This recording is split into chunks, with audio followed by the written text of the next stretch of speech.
Check 1, 2. Hey, everybody. Welcome into the Rant. I'm Pugs Moran. We do this every day, Monday through Friday, round about noon here from the Kelly Moore Memorial Studios in the beautiful E Gallery in Dallas's fantastic design district. Welcome. Welcome to the Wednesday show. What is this show? Well, I sit down here every day, round about this time, with my cool-ass American flag and eagle. I got an eagle today. Yeah, I found one with an eagle. I like it. I sit here and I tell you everything that's happening in the world. I try to do a form of talk radio that I just don't hear anymore. It's the kind I grew up in, the kind of talk radio I started doing in 1992. What do I mean by that? I mean everything but politics. Who the hell cares about the politics? So that's what we try and do here every day. I perform this show all by my lonesome. It's just me. Just me, all by myself, nobody to talk to.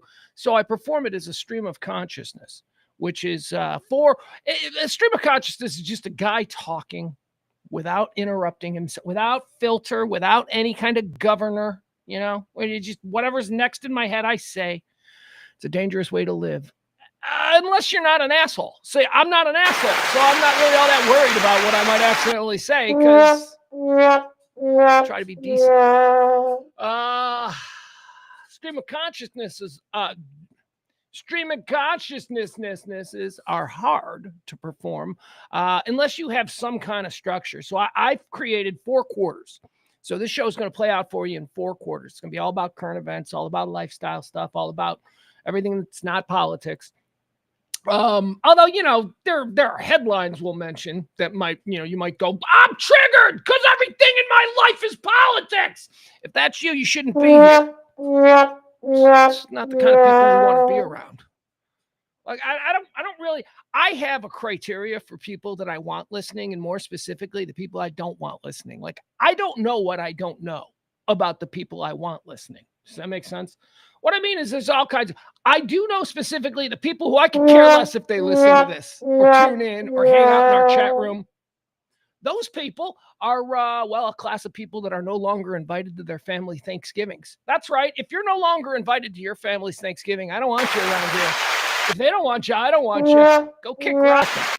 And thirdly, if you've ever been ejected from an airplane and gone viral because of something that was going on that you just had to turn it all about yourself and delay everybody's trip, you are not allowed to listen to this show. And by the way, a couple of the things that we're going to be talking about today, we can add another category to that. If you've ever been ejected from a Mavericks game for fighting with Mark Cuban, you're not allowed to listen to this show. I'm sorry. You can't behave yourself. You're a fool. We'll get into that. I know there's a couple of sides to that. We're going to talk all about the Mavericks mess. A lot of stuff erupted last night. A lot of good video we're going to watch. What else do we have? Well, basically everything. And basically everything fun that there is out there to talk about. We're going to get to that.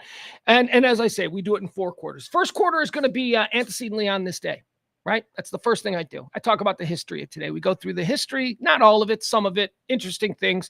I riff on it. We move on. Quarter 2, birthdays, celebrities. That stupid thing you've heard 5 times today already. If you listen and watch morning news and radio, they all do it. I do it differently. Join us. I decide whether or not we like this person. Do we say happy birthday to this person, or we tell them to go kick rocks? That's how I do it. Quarter 2. Quarter 3 is deads. Same thing as quarter 2, births, except the opposite. 180 degrees from what we're celebrating there. These are people who died, notable quotables, historical figures, celebrities, people who died on this day throughout history. Where'd they go? Heaven? Where'd they go to hell? We talk about it. Where do we think they went based on what we know about their life? And then quarter 4 is everything else.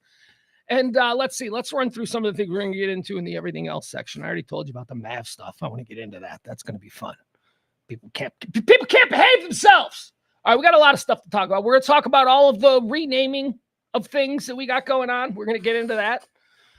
You see if Google has updated the Gulf of Mexico to Gulf of America. And that is hysterical. But it's there. It says it. So let's go with it. No word yet on McKinley, Mount McKinley. They were going to, I guess the Indians for like 3,000 years called it Denali. But, we started calling it McKinley in like 1970, and now we're all butthurt because It got changed back to Denali. Anyway, I want to see if they changed that. And there's a bunch of other things that are happening, little changes, little fun populist changes that we can go through. So we'll get into that. If you're a tunaman, I don't know what a tunaman is. I'm a tunaman. I love tuna. I'm a big tuna fan. Tuna recall! Oh my God. Heads up on that one. We'll talk about what's going on with your tuna. See if you got any tuna you got to throw in the trash. And then a whole bunch of like local Texas stuff. You know, we've got blowback now from the Kanye situation. We've got Mav stuff. We're going to talk a little bit about Patrick Dumont and Mark Cuban. Two people, about Patrick Dumont, the current. Is it Dumont? Is that his name? Wait a second. That doesn't sound. Patrick Dumont. All right, whatever. We'll talk about him.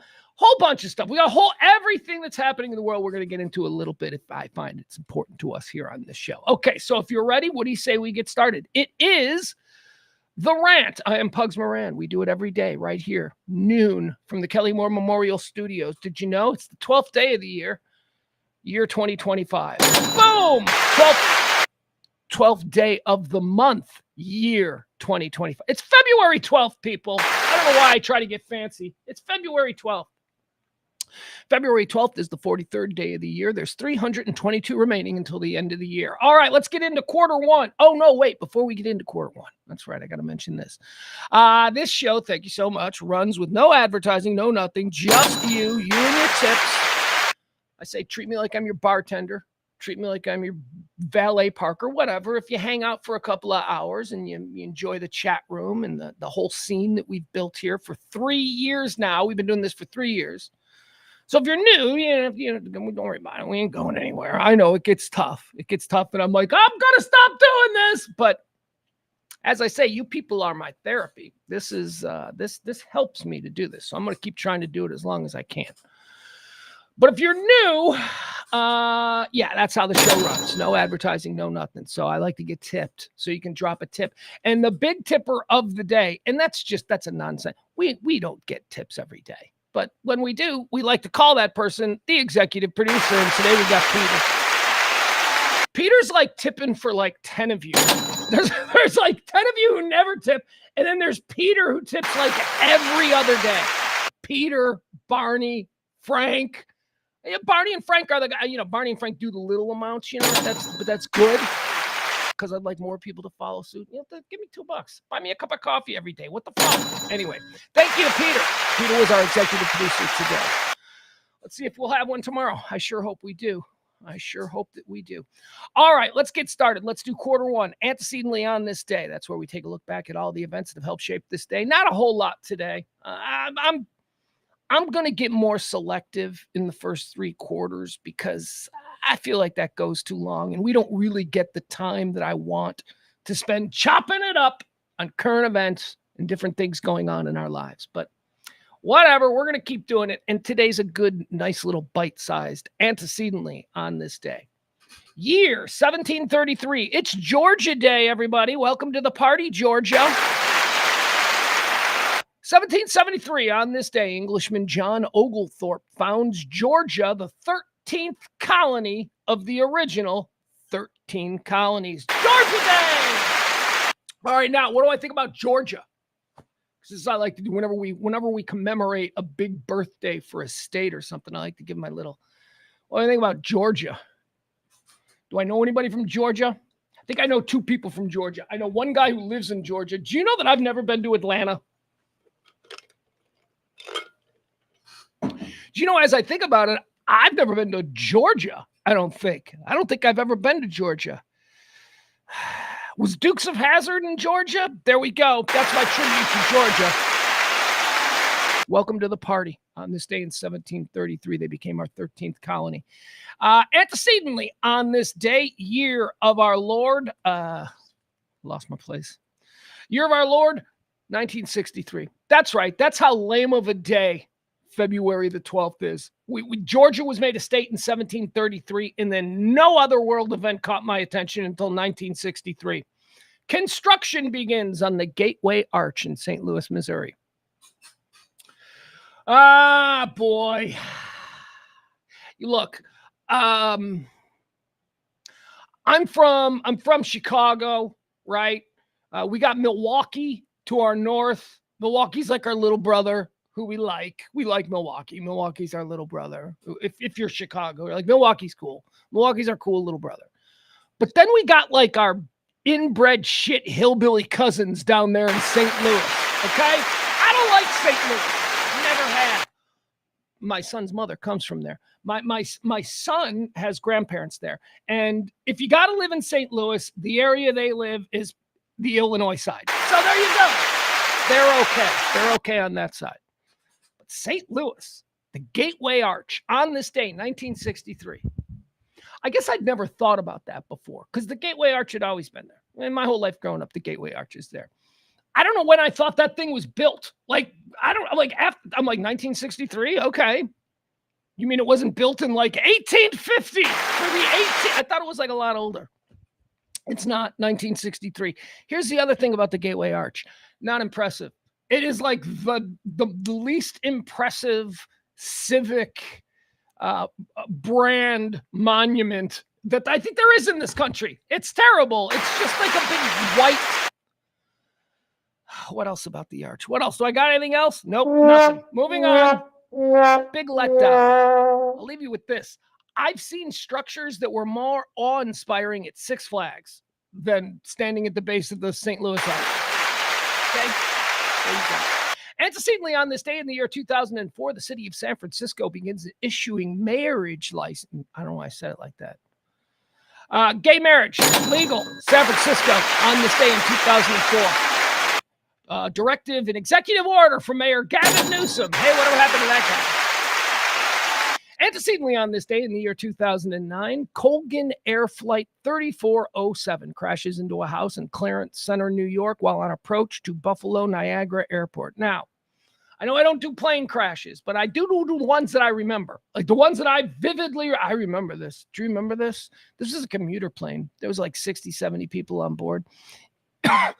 I think the issue turned out it was pilot error. The pilot was an idiot. The pilot was like a brand new pilot. And, you know, in the wake of this incident, there were all kinds of talk about these regional air carriers hiring pilots who don't have the air miles to, you know, qualify for these kinds of commercial flights. Anyway, this plane took off in New Jersey. It was like in Newark, New Jersey to Buffalo, New York, a little regional kind of.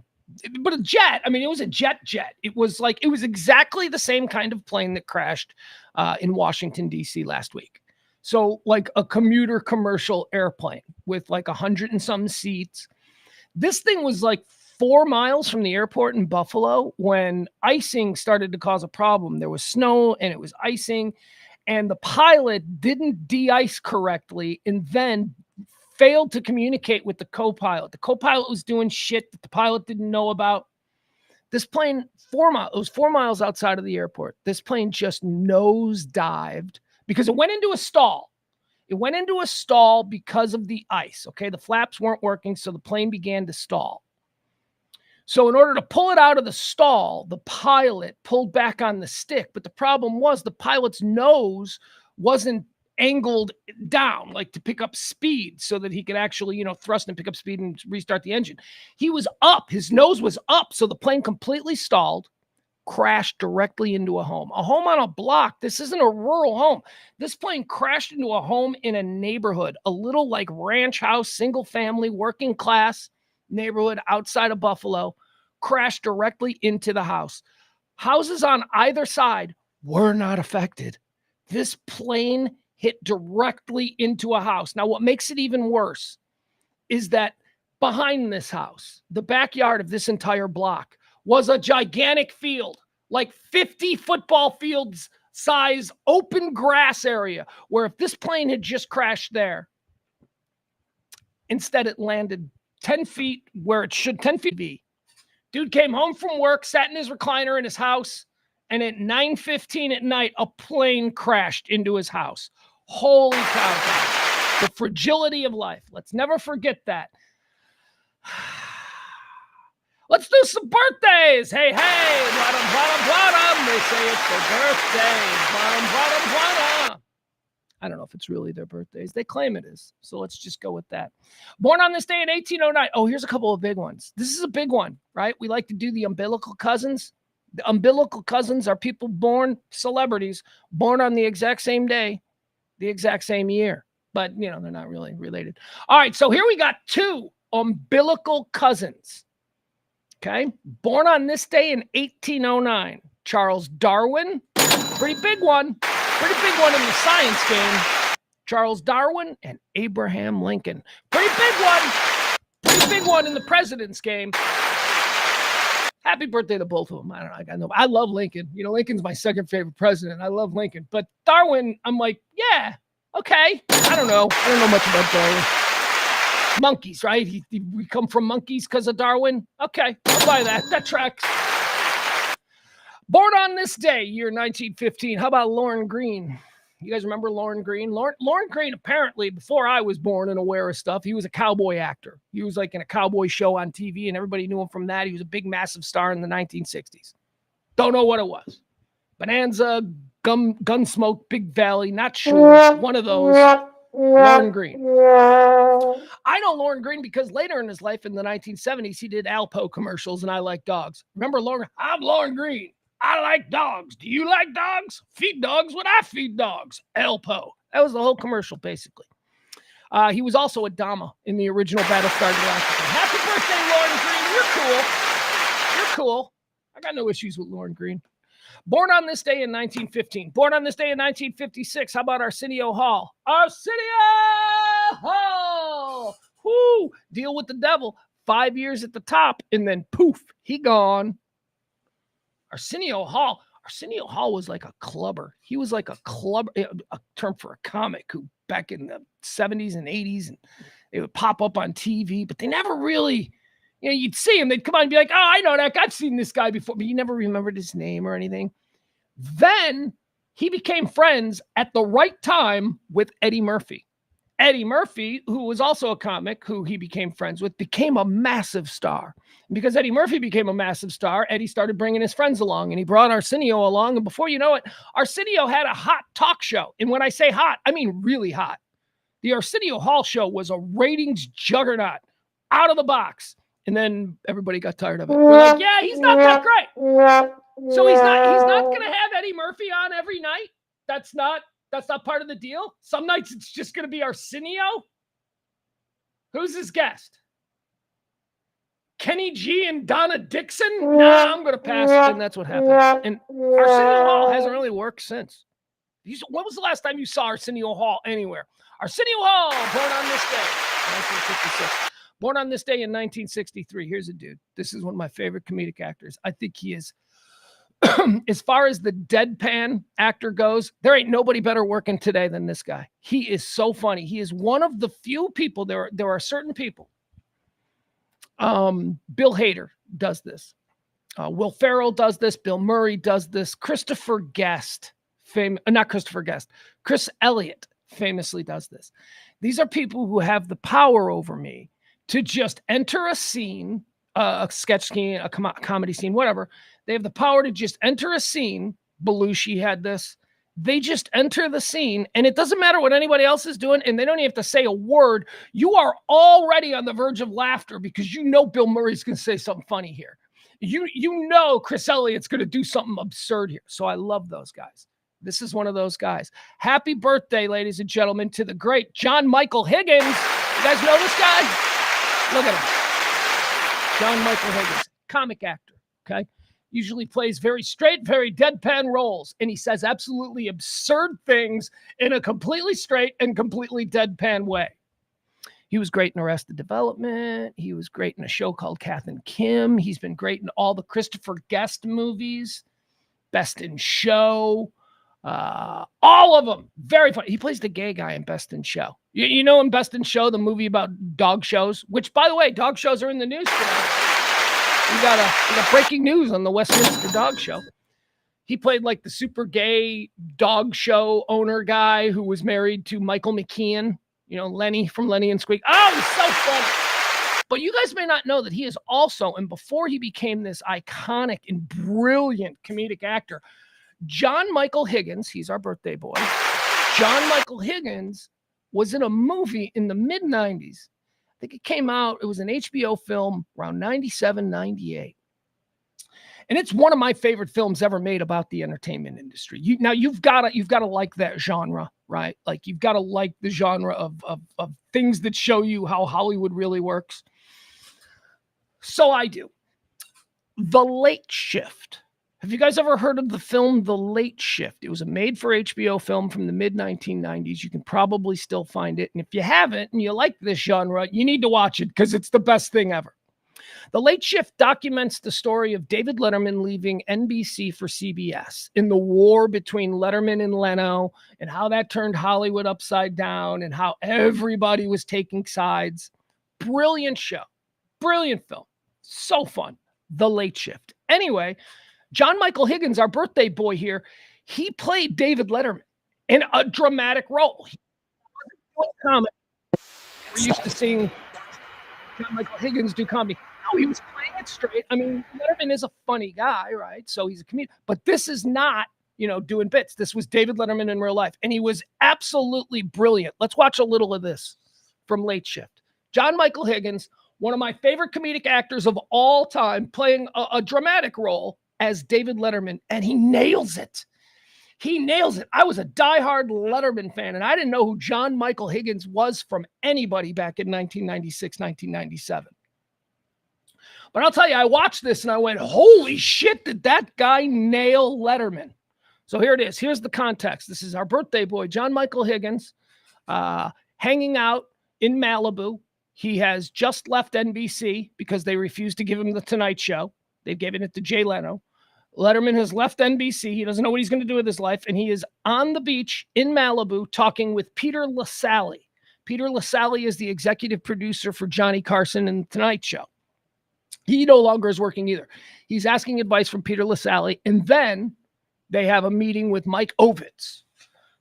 I don't know what you know about Mike Ovitz. Mike Ovitz is historically and legendarily one of the most powerful super agents. The term super agent was created for Mike Ovitz, one of the most powerful super agents in Hollywood history. So check this out. This is our birthday boy, John Michael Higgins, as David Letterman from the HBO film from the 90s, The Late Shift. Getting an agent? Oh, yeah. Now, don't reject the idea out of hand. I know how you feel about agents. But we need somebody with some power in the business. Yeah, I know, but Jesus, an agent? I mean, an agent's what you pull off the bottom of your shoe after a baseball game. I mean, they're just going to book me in Tahoe with Tony Orlando and Dawn. Listen, David, I have an idea. David. Hey. Peter. Mike Ovitz. Hello. Please come in. It's wonderful to have you here. Well, thank you. Please.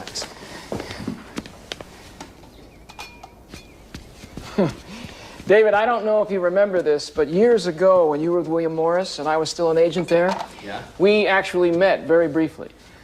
Geez, I can't believe you remembered that. What I remember is you were the funniest guy in the room. In fact, I don't think we got much accomplished that day.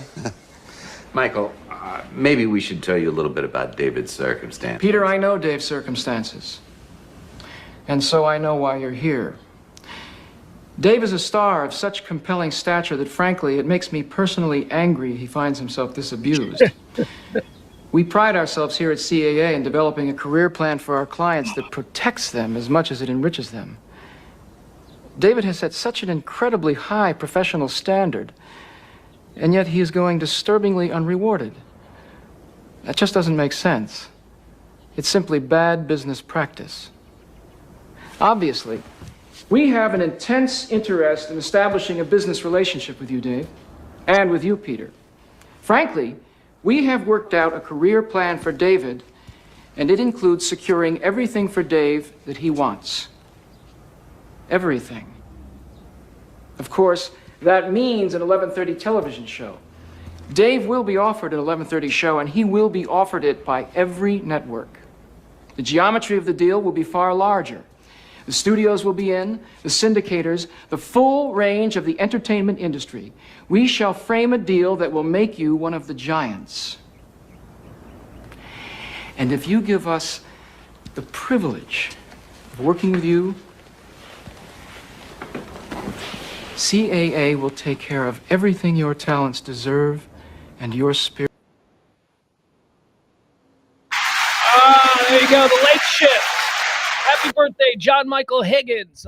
Memorable performances. David Letterman, of course, Michael Ovitz would famously deliver on all of those promises, bringing CBS to the table. And at the time, what would have been the largest network deal in history.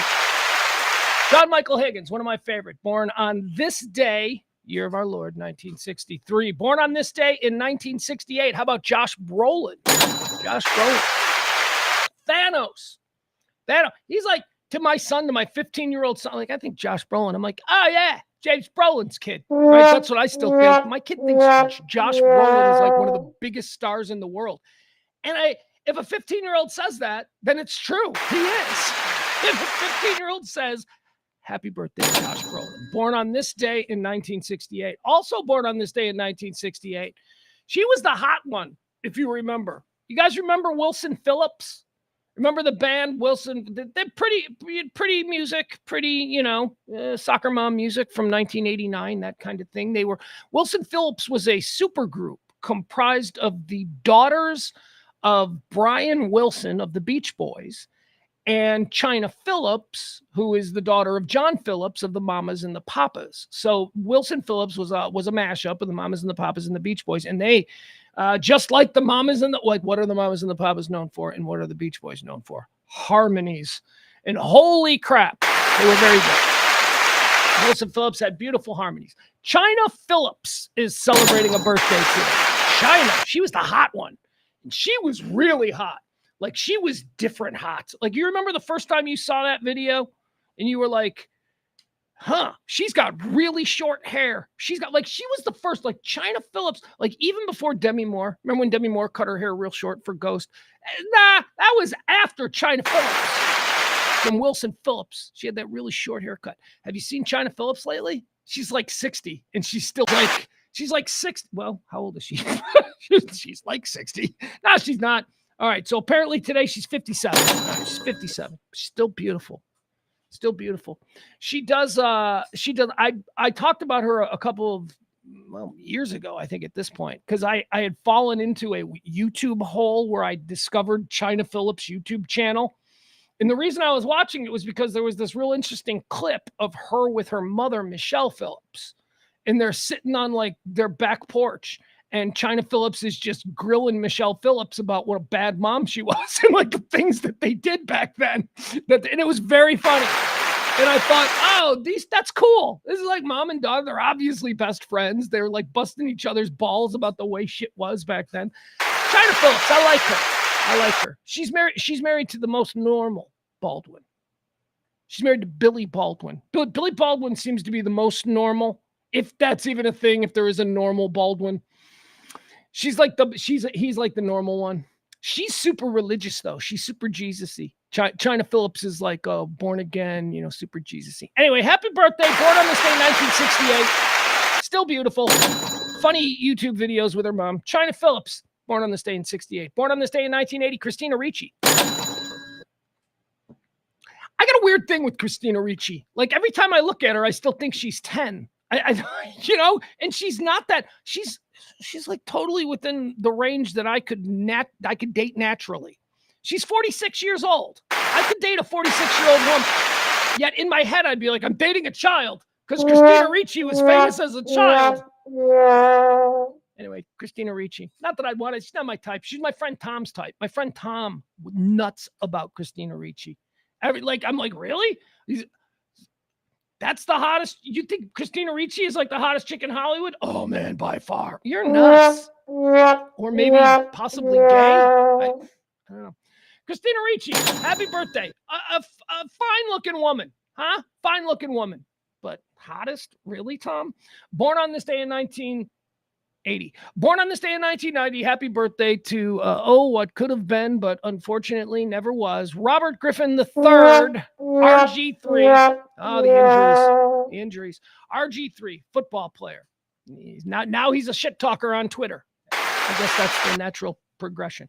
All right, that's going to do it, folks. 1, 2, 3 quarters are in the books. It's now time for us to talk about this day in general. One more time, I'd like to remind you, our executive producer for today's show is the incredible Peter. Thank you so much.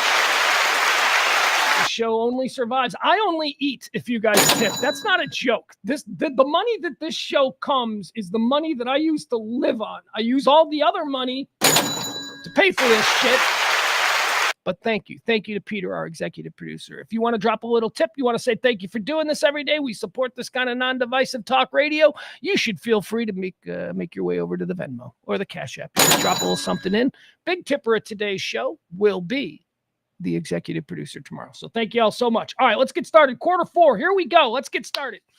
Oh, shit. Hold on. Is this breaking? Hold on. It's not breaking. That story's 4 months old. All right, never mind. I hate that. There were certain news aggregators that have headlines that they really like, so they recycle them just to get you to click on it, and then you're like, oh, shit, this was 3 months ago. This isn't actual news. All right. Let's get started. Now, I'm going to talk about a couple of things off the top here that are national things having to do with our country and all the stuff that we're doing, and people are getting all butthurt about it, but I'm not going to really offer any commentary on it because, I mean, I think it's all... I'm not a serious person when it comes to this. I think it's all kind of funny and just stupid. So whatever, but we got to talk about it. So the Elon Musk thing last night was weird, right? Yesterday, Elon Musk in the Oval Office. That was weird, man. 2 weeks ago, Time Magazine put out an article, put on a cover story about Elon Musk's influence in this administration. They had a picture of Elon Musk on the cover of Time Magazine sitting behind the Resolute desk. I don't know much about, I know the very surface stuff about Trump, right? I know that he seems like that's the kind of thing that might, make him a little butthurt. Although what doesn't make him, but he's always butthurt. He's always complaining about something, this guy. So anyway, Elon Musk, man. You know me about Elon, okay? Let me restate my feelings on Elon. That fucking dude is crazy. All right, that dude is weird as shit. But I'm a spacey man. I like the spacey stuff. I think that man's exploration of just things in general, man's exploration of what's next, what's out there, where can we go? We're here. What if we go over here?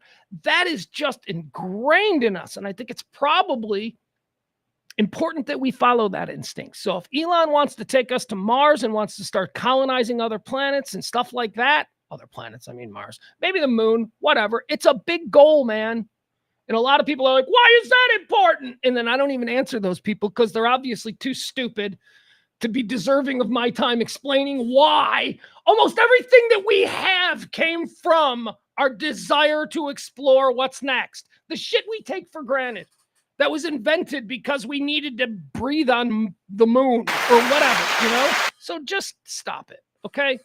Science and exploration and what's next, that's always been a part of us, and we're always going to do it. So I love that about Elon Musk. I love all the spacey stuff. Everything else, man, I just want him to go the away, okay? I don't want him involved. Guys, nobody voted for Elon Musk. He's the wealthiest man in the world. Okay, so by that token, he's probably also the most influential because that's a big thing to be the wealthiest man in the world. And he's sitting behind the Resolute desk. Actually, I don't even think that's the Resolute desk. Whatever. He's sitting behind the president. The president is seated there.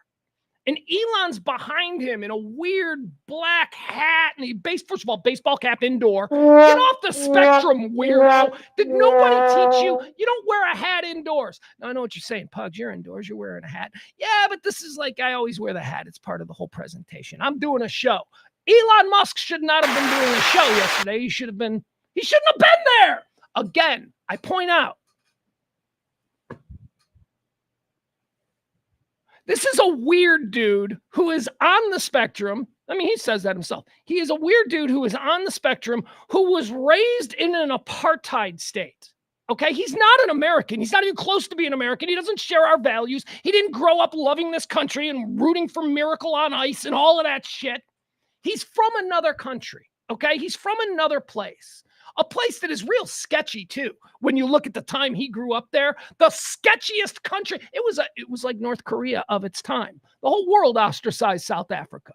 And that's the world that he was born into. That's where he comes from. That's his life experience. That's the way he sees the world, the way that he was raised to see it in apartheid South Africa. And yesterday, for a half hour, we had to watch this guy that nobody elected to anything, who is obviously fucking weird. He's only rich. That's it. He's rich and he's smart. But that shouldn't have him standing there behind the desk walking, pacing back and forth, holding a press conference while the president of the United States, the most important single individual on the planet, sits there like a dope, twiddling his thumbs while Elon Musk takes questions from the press. And press, the fuck are you doing directing questions to him? You're in the Oval Office. Direct your questions to the president. Like, here's the first question. Hey, Mr. President, we want to talk to you. Who the fuck is this guy? And why is he occupying all this time in this press conference? One of the cool things that he did do, though, which I thought was funny. Remember the condoms line? Remember, there's like, he says shit. Elon just shit tweets nonsense. And because, he's got so many followers, hell, that doesn't matter. He owns the platform. Every time I sign on to Twitter, the very first tweet I see is from Elon Musk. It's another reason why I want to get the fuck off that platform and spend more time on Blue Sky. It's just too. Ugh. So Elon once shit posted about, and I amplified it. I talked about it. I thought it was true. Why? Because Elon was saying it, and he seems like he's in the know. He said that thing about like $59 million in condoms that were sent to Gaza. And then everybody got triggered. Oh my God. Everybody gets triggered. $59 million. Well, that wasn't fucking true. They sent $40 million in condoms and trainer, like doctors and shit, to train about sexual awareness. 40 million was earmarked for Central Africa for that, where AIDS is insane. That's the reason for that. And, we can debate whether or not that should even be our business. Okay, that's fine. But at least you understand why condoms were being sent to a country that is riddled with AIDS. It wasn't Gaza. And don't pretend that Elon Musk didn't know that he was lying. Of course he did. He knew that saying Gaza would trigger people more so than saying Central Africa. So that's what he did. And that's the guy who's pacing back and forth with his adorable little kid. I don't even know which one is that. He's got like 15 kids. He had an adorable little kid in a trench coat. Did you see him? He was so cute. I'm like, oh my God, that kid's going to grow up to be such an asshole. But right now, wonderful little toddler. So Elon admitted that was wrong. And he's like, I was incorrect. Actually, let's watch a little of this. It was so weird. And I don't give a shit about what's happening in Washington, okay? Until my internet goes out, I don't really have a problem with any of this. My internet, I don't know, gas goes up to like $6 a gallon, maybe I'll have a problem. But let's watch this. This bothers me.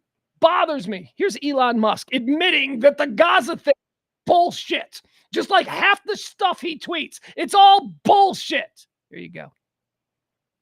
Mr. Musk, you said on X that an example of the fraud that you have cited was $50 million of condoms was sent to Gaza. But after fact-check this, apparently Gaza in Mozambique, and the program was to protect them against HIV. So can you correct the statements? It wasn't sent to Hamas, actually. It was sent to Mozambique, which makes sense why condoms was sent there. Yeah. And how can we make sure that all the statements that you said were correct, so we can trust what you say? Well, first of all, some of the things that I say will be incorrect and should be corrected. So nobody's going to bat 1,000. I mean, we will make mistakes, but we'll act quickly to correct any mistakes. I'm not sure we should be sending $50 million worth of condoms to anywhere, frankly. I'm not sure that's something Americans would be really excited about. And that is really an enormous number of condoms, if you think about it. But if it went to Mozambique instead of Gaza, I'm like, okay, that's not as. Okay, so that's bullshit. He knew what he was doing. He said Gaza because Gaza is in the news and it triggers dummies who don't understand about the AIDS crisis in Africa, who don't know about that, because we don't give a fuck about that. You know who gives a fuck about that? Lefty Hollywood types. But the regular person doesn't think about the AIDS crisis. That's why we have elected officials. We vote for them so that they can go to Washington and pay attention to that shit. but he said Gaza. And this guy's a duplicitous piece of shit. Absolutely the worst. Barney would like to point out that he's also successful. Cool. Fuck you. So was Hitler. I mean, what do you mean successful? What does that have to do with anything? He was born into a family that owned a diamond mine, Barney. I bet you could have been successful too. The fuck? Successful? His dad owned a diamond mine in South Africa. He grew up rich. Successful. You people carrying water for these people because you think if I say nice things about them, they might like one of my tweets and then they'll give me $1 billion. Stop it. These people are using you, Barney. They're expecting you to post things like, he's successful. He's good. Money, good. Stop thinking that way. I love you, Barney. Sorry you had to take a beating there, but I needed somebody to trigger me today, and it was Barney. Al also points out that I always post on X. I do. I can't get off it. It's where all you fuckers are. And I hate it. Frank also points out about X. It's the only place you can call someone a retard and see boobs. No, it's not. You can call a retard in real fucking life, and you can see boobs anywhere. Anywhere. Frank, Twitter's great because I want to call people retard and see boobs. Just Google boobs, my guy. Just boobs. Just booble.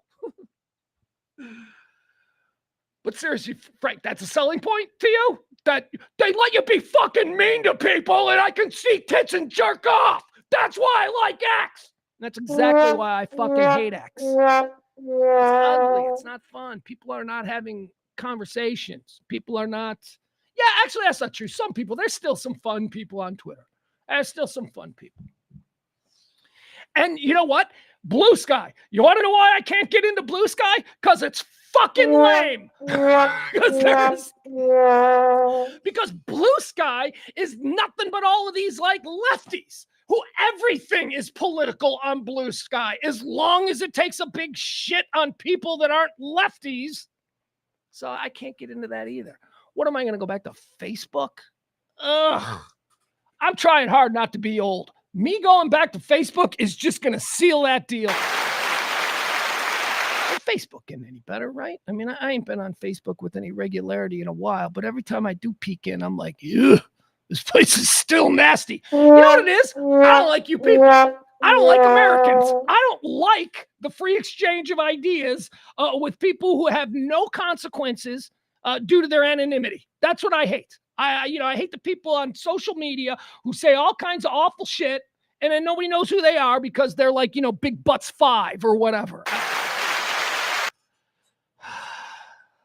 Al says he's also very innovative in the creation of Neuralink, which helps a lot of people who are paraplegic. Fuck yeah, man. Stay in your lane. I called him Da Vinci yesterday. He's like Da Vinci. That's the closest thing to what we have in Elon Musk. I wish he would funnel. I wish that he would funnel this gift, this brilliance, whatever it is that he has. I wish he would funnel it exclusively into improving life for human beings, whether that means exploring the world, whether that means the Neuralink curing paralysis and all that stuff. I want him to stay in that lane and get the fuck out of the stupid shit he has no business being an influence on. Because again, I don't want the most powerful person in America. And right now it seems like that's Elon Musk. Elon Musk has bought and paid for this president. I believe. No bank in the world will give Donald Trump a loan. Okay? That's a problem. Elon Musk, richest guy in the world. Elon Musk just running roughshod over everything. And again, I'm not panicking about what he's doing because I'm not an expert. I don't know. Doge is tearing up the whole. I don't know. I'm gonna let elected officials who, that's our system. We vote for them so that they can worry about this stuff. I'm gonna let them, and good luck with that. But I don't know. I don't know what he's doing. And so I don't have I'm not gonna freak out over that yet. What I have a problem with is that there doesn't seem to be any checks and balances on this basically autistic rich guy from an apartheid state who now seems to be pacing back and forth in the Oval Office holding court with reporters while the president stands there or sits there twiddling his thumbs. That's what I don't like. That nobody should like that. But you know what? It's fine because it's been normalized. You know why it's been normalized? Because it's been done once. It's been done once now. Now that's okay. There should be nobody else in that fucking room with the president. I mean, not in camera. I mean, they should have aides off to the side like they always do, but it should just be the president going one-on-one with the media. And that's great. And to this Trump's credit, the president, remember I said I'm not going to call him Trump, I'm going to call him the president. To the president's credit, he has done press conferences every single day. So, you know, this coming on the heels of Biden, who never did any. But I would offer you this. Trump is doing press conferences every day because he's a TV guy. Because he just sees it as doing a TV show every day. And that's the thing that he really likes to do.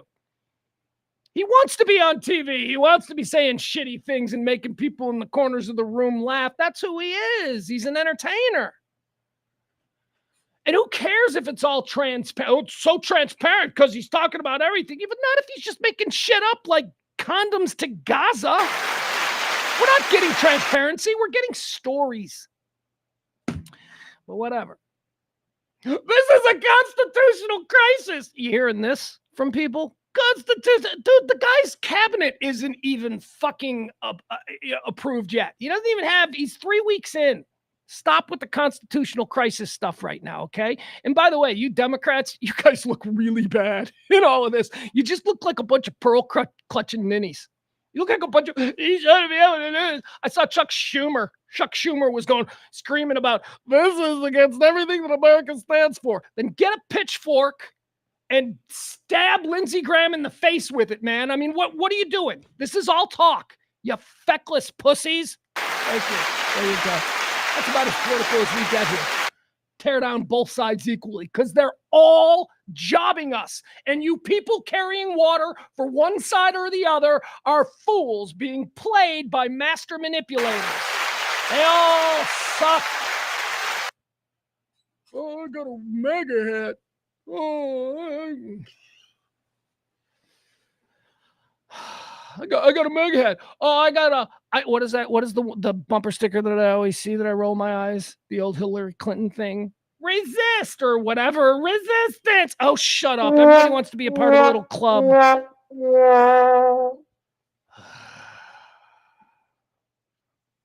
Frank says, I agree with Frank. Frank says that Elon should stay in the big genius business. Stay in the genius business, not the public policy business, because you're a fucking awkward weirdo who doesn't know anything about how to be in public with people. Thank you. That's all I'm going to do. That's all I'm going to do. KB Artist says he uses that kid as a prop to seem relatable. The kid was cute. It worked. The kid was adorable. I couldn't take my eyes off that little kid.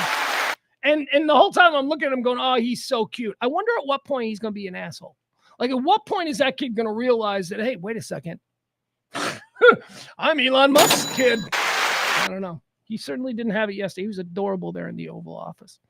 All right, let's see. What else do we have here? So that's the thing going on there. Okay, so now let's talk about some other fun stuff. The Gulf of Mexico is now, I don't know. Is it officially the Gulf of America? I mean, and I say I don't know, because like countries change their name all the time. You know, like there used to be a place called Rhodesia and Monrovia. You know, there were countries change their names all the time. But I don't know that anything like an ocean, like could we rename in 300 years? Could somebody come along and rename the Atlantic Ocean? You know, I mean, I don't know how that works. Like what makes renaming the Gulf of Mexico the Gulf of America? What makes that official? Google is who makes it official, at least in my eyes. And Google has officially on their map changed the Gulf of Mexico to the Gulf of America. They haven't changed Denali yet, though. I went looking for Denali. You know, Mount McKinley up there. Is that America's highest peak? I should know that, but also probably I shouldn't know that. That's a stupid thing to know. That serves. I'm not a mountain climber. There's no reason for me to know that. Anyway, Mount McKinley, named after President McKinley, who I used to think there's no reason to name a mountain after him. And then he had a birthday a couple of days ago, and we went through his resume, and I'm like, no, wait a second. He's not a spare president. He actually did some good stuff, and he should have a mountain. So then I was like, all right, let's keep McKinley named after him. And then Trump, he changed it. He said he's going to change it back to, because the Indians named it Denali, like thousands of years ago. That's like the ancestral name of that mountain, Denali. But then the white man came along and we named it McKinley. And then a couple of years ago, they were like, nah, let's call it Denali again. And it went back to Denali.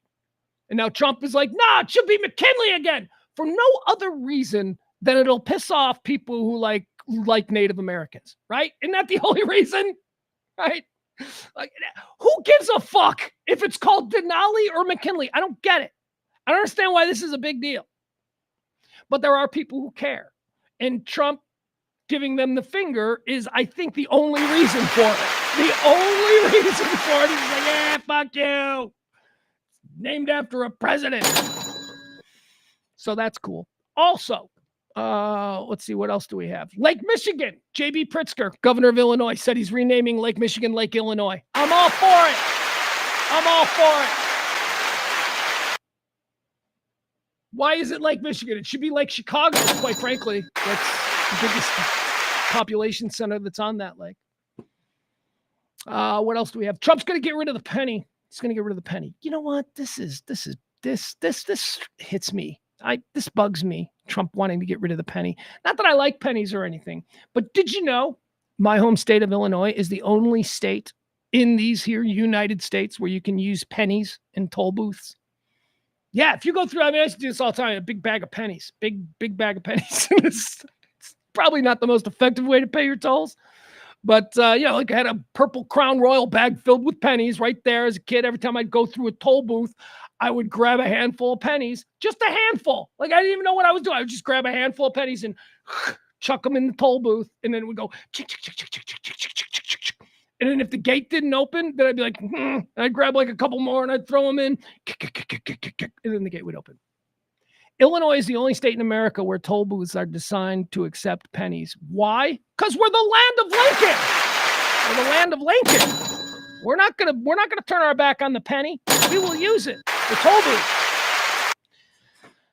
So Trump wants to get rid of the penny. Yeah, he's probably right. I mean, I don't know how much. What are we making pennies for anymore? Nobody uses pennies. What are we making any kind of dollars for? So I go to Kroger a lot. I tell you about this. I like to find my good deals at Kroger. Can't go this week. No money. Oh, jeez. I can't even buy like discounted soup this week because of how rough last week's pledge week was. So every time I go to Kroger, every time I go to Kroger, I get accosted by a guy who's a homeless guy. It's the same guy every time. I say the same thing to him every time. And he doesn't seem to remember. But I go almost every day. So I'll be getting out of my car and the guy will be like, hey, my man, I was wondering, could you, and then I always have to stop him. I have to go, bro, I don't have money. I don't have any money. I got plastic. Can you take a debit card? Because that's all I got. And I oftentimes when I find myself, I'll say to these guys, like, man, this got to hurt your business, huh?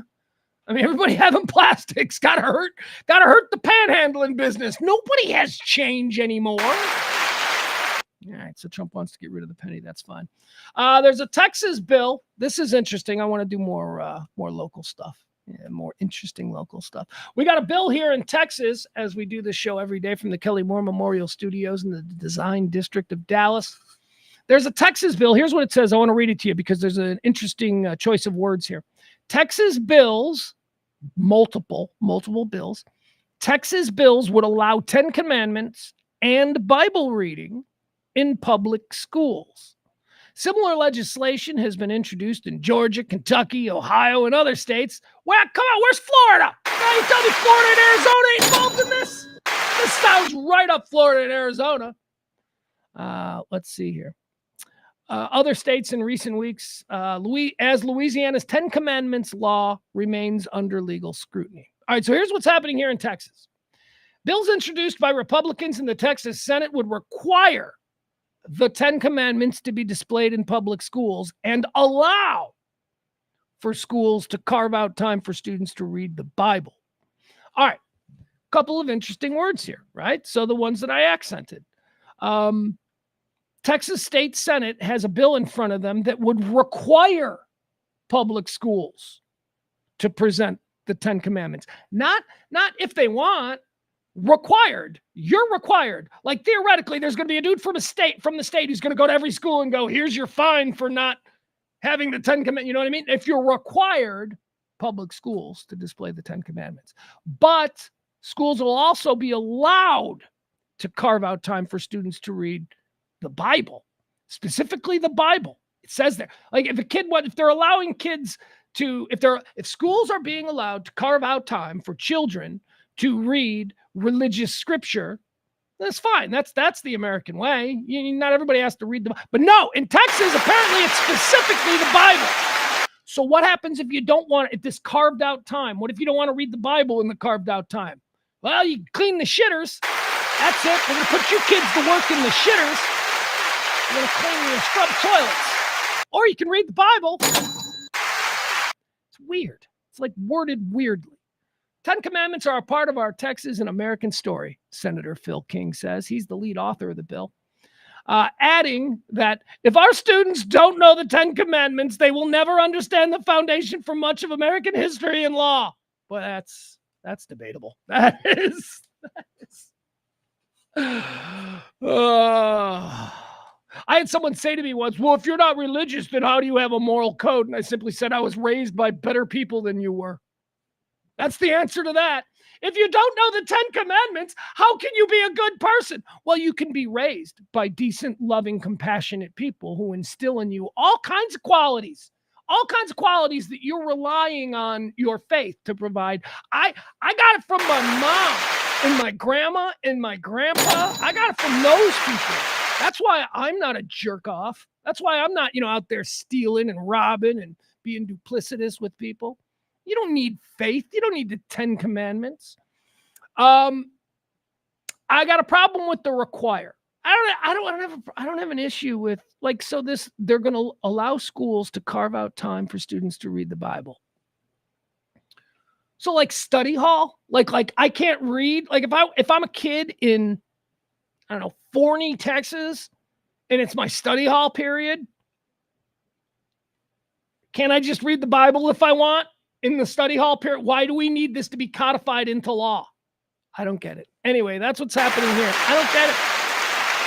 Hey, man, ain't nothing wrong with the 10 Commandments. 10 Commandments are all, food for thought. Those are good guidelines.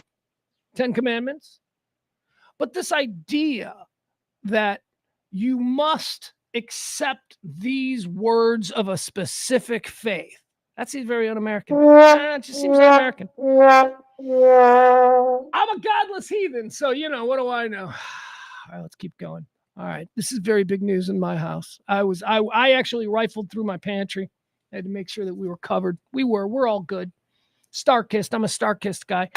Tuna is being recalled. Tuna, it's a big tuna recall. Here's what you need to look out. Do you like tuna? You want to know how much I like tuna? And by the way, I do not, I have changed in the last couple of months. I consume a lot of tuna. I like tuna. I consume so much tuna that my body fights back, and I'll explain that in a minute. I used to buy the canned tuna, albacore, got to be albacore in spring water. Like the regular tuna in like oil looks like cat food. I just can't. But if it's like big, chunky, white, flaky albacore in spring water, I'm good. Used to love it in the can. Now I like the pouches. Have you seen this tuna innovation? These little pouches? Sometimes they come with the full tuna salad already in there. Oh, you open that up, you put it on a piece of bread. Oh, delicious. I love tuna. I could eat tuna every meal. I just love tuna. I love tuna fish on toast with mustard, mayo, pickles, and like cheddar cheese. Oh, that is such a good sandwich. That's a good sandwich. And it's easy. And it's cheap. Yeah, something I can eat a lot. Here's my problem. My body kicks back on me. This started like a couple of years ago when I was like thinking I'm gonna lose a lot of weight by doing nothing but eating tuna. And I ate tuna for 2 straight weeks. That's it. Every day, tuna casserole, tuna salad, tuna sandwiches, tuna steaks, tuna. Guess what I got? I got gout. Yeah, it gave me gout. You ever had gout?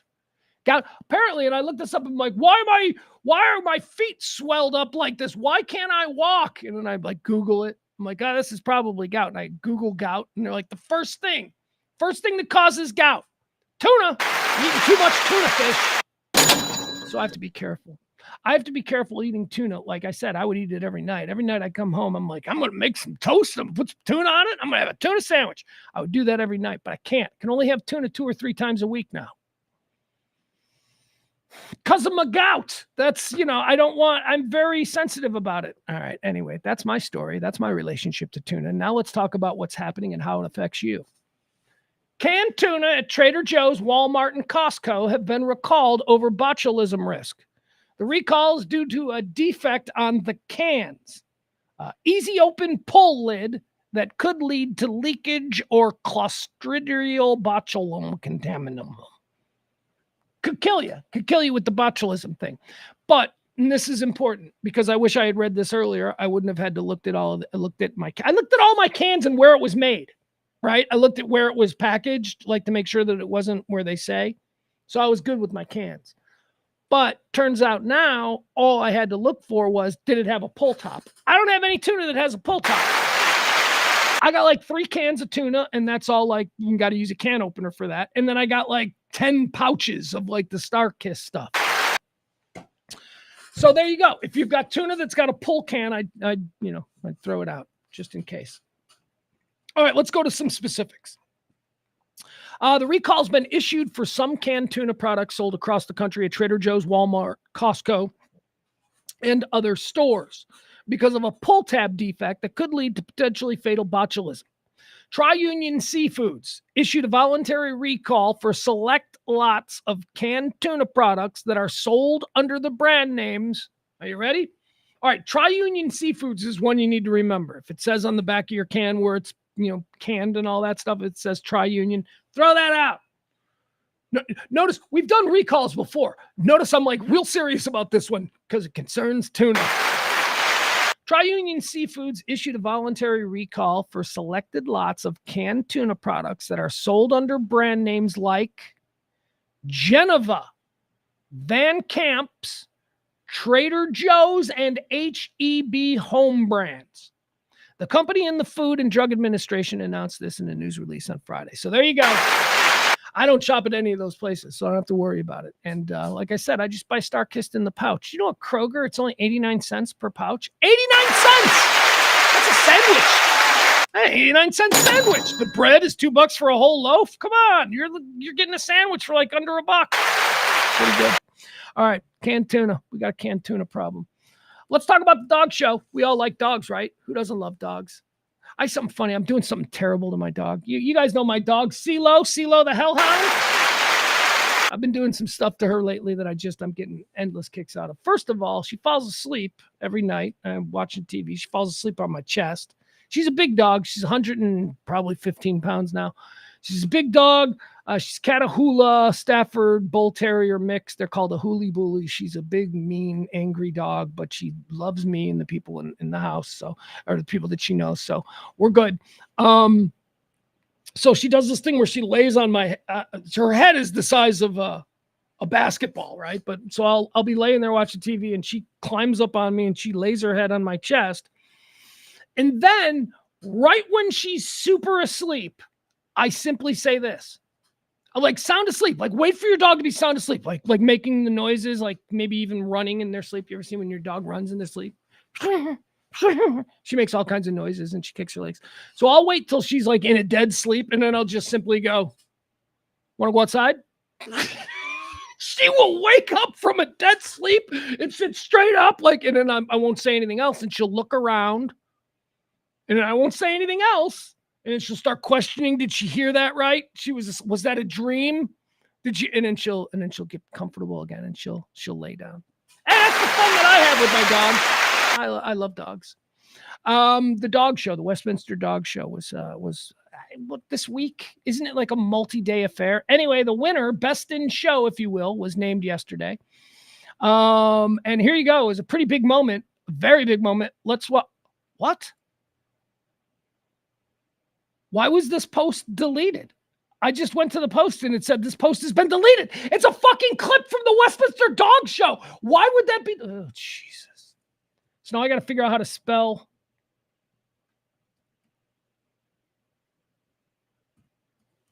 All right, I got to figure out how to spell this. Hold on, let's see.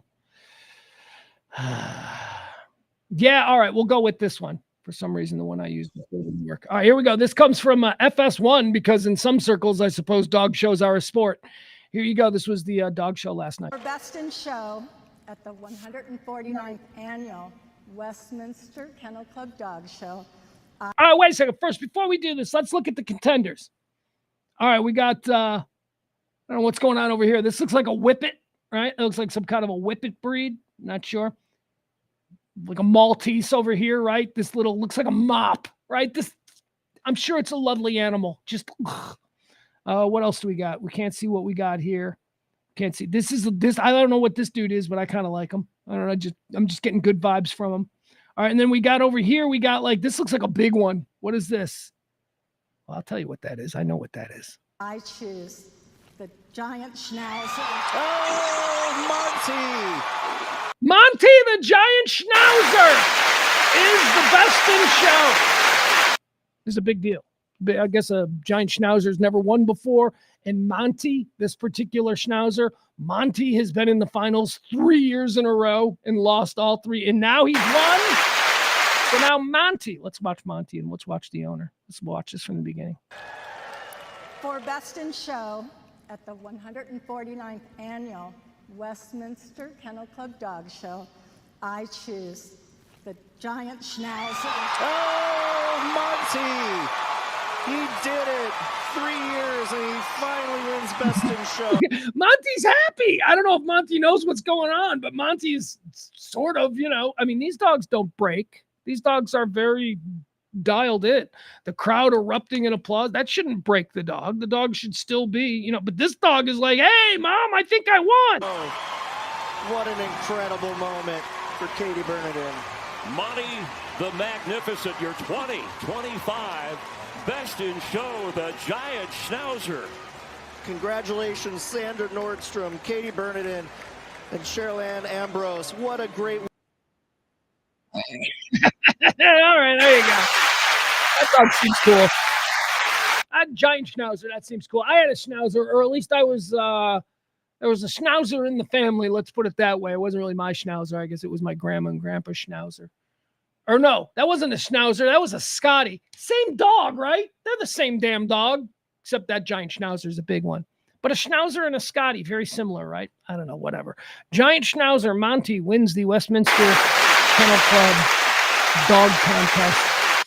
All right, so yesterday we talked a little bit about Kanye West and how he went a little nuts over the weekend with a whole bunch of crazy ass tweets and stuff and Nazis and so I guess I didn't put all this together, but he was dropped by everybody. Like he's dropped by again. And who is still working with Kanye after 6 months ago when everybody dropped him in the first wave? But he's been dropped by his agents. He's been dropped by his label. He's been dropped by his shoes. He's been dropped by he's been dropped by everybody. Nobody wants to work with him. Because apparently, he was in a Super Bowl commercial because for a period of time, Apple wanted to work with him. So was it? They put him in a commercial. And in the commercial, he promoted his website, Yeezy.com, during the Super Bowl. So if you were watching that commercial and you're sitting on your phone and he says, oh yeah, and go to Yeezy.com or whatever. And then you went to Yeezy.com, you know what you would find? You would find Kanye's online store that sold only one product, a t-shirt with a swastika on it. Yep, that's a Super Bowl audience. It was a commercial for Apple, right? Where he was talking about all the things that his Apple phone could do, right? And he was like in a dentist chair or something. And then he said, go to Yeezy.com. So if you went to Yeezy.com, you would find a site that had only one thing for sale, and that was a swastika. Okay, so he's an asshole, and you really can't fix that because he's nuts.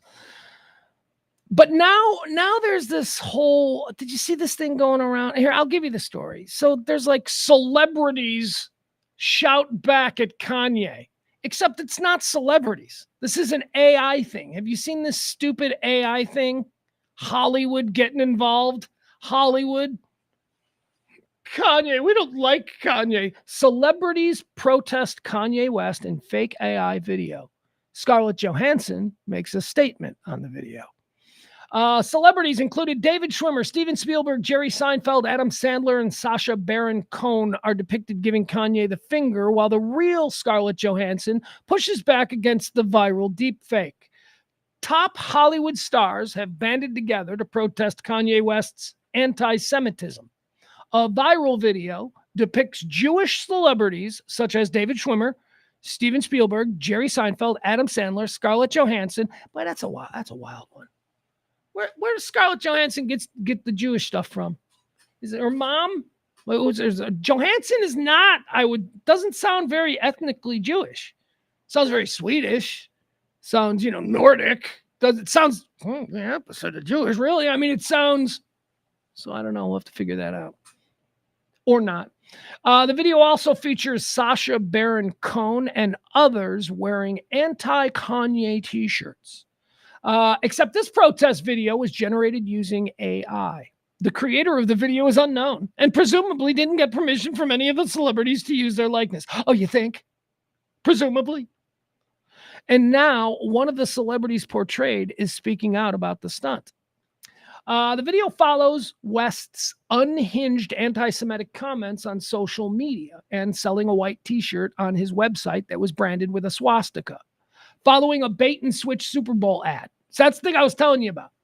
The video concludes with the words, "Enough is enough," and "Join the fight against anti-Semitism." I ain't joining anything anymore. You know why? Because nothing ever gets done. You all just feel good about being in a club that is like stands for doing good, but you don't ever do it. It's not really. Let's stand in the fight against anti-Semitism. What does that look like? How do we stop anti-Semitism other than just marginalizing anti-Semites to the point where it's just not feasible for them to be in civilized society anymore? That's the only thing you can do. Only thing you can do. Marginalize people who have these idiotic and extremely troubling worldviews. In a statement to People, Scarlett Johansson objected to the deepfake video, regardless of its intentions. Here's a quote from her. "It has been brought to my attention by family members and friends that an AI-generated video featuring my likeness in response to an anti-Semitic view has been circulating online and gaining traction. I am a Jewish woman who has no tolerance for anti-Semitism or hate speech of any kind. But I also firmly believe that the potential for hate speech multiplied by AI is a far greater threat than any one person who takes accountability for it. We must call out the misuse of AI, blah, blah, blah." All right, let's watch this video. Here we go. For me, this is just another example of Hollywood, doing the whole eye roll thing. Oop, wait, do we have it? Oh, do we have it? Yeah, we got it. All right. Oh, why won't that? There we go. Let's go back. All right. Is there no sound? What the fuck? That sucks. I know. Get you a better one. Oh yeah, that's the other thing. Hava Nagila. They're like some ominous, scary, we're coming for you version of Hava Nagila. You'll hear it. Oh, there it is. Okay. All right. Wait a second. Oh, trust me, I got thoughts on this. Boom. There you go. All right, here we go. This is the controversial AI-generated clapback by Hollywood celebrities against Kanye West anti-Semitism. Starts out with Scarlett Johansson. Hey, ironically enough, I'd wear that shirt. I wouldn't wear the white one. See, this is, by the way, these shirts are exactly like Kanye's Nazi shirt. It's white and in the dead center is a very big swastika, exactly like these shirts.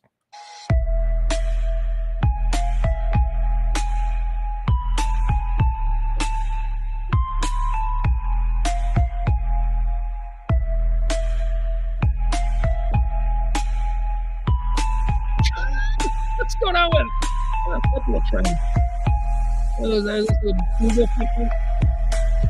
Wait, Jack Black is Jewish? I didn't know that. That's crazy. Oh, Black. His name is Black. Oh, what's wrong with me?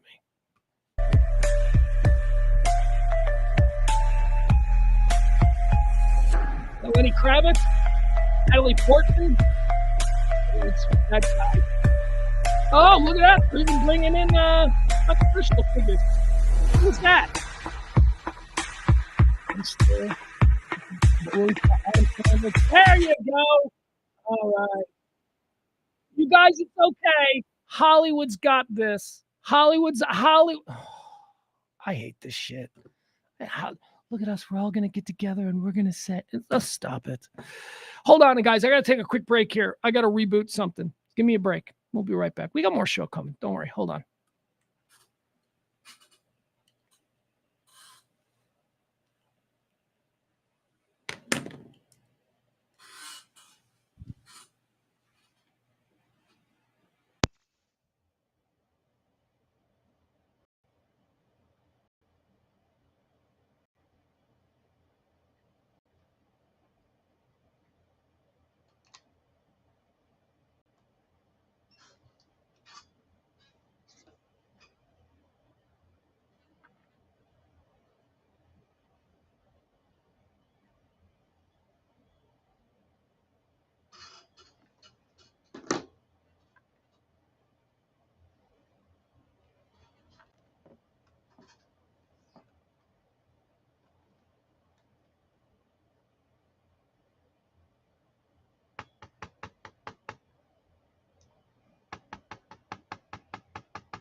Fuck!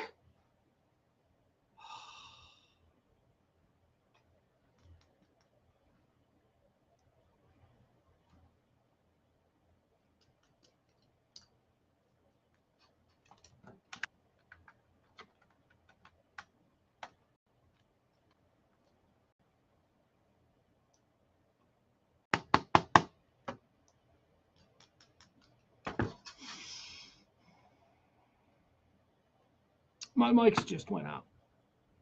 All right, so I don't know. It's not working. Guys, it's coming through the computer mic, isn't it? Because the mic went out. Let's try this again.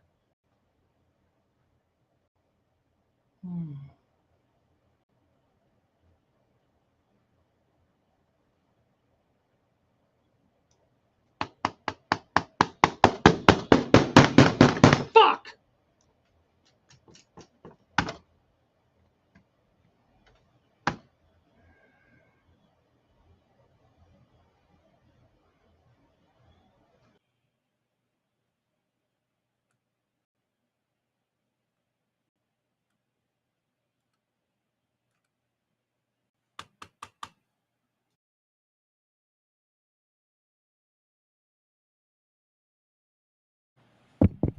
All right. Well, I don't know what that was about, but it seems to be okay now. This it should be good. How we doing? You hear me?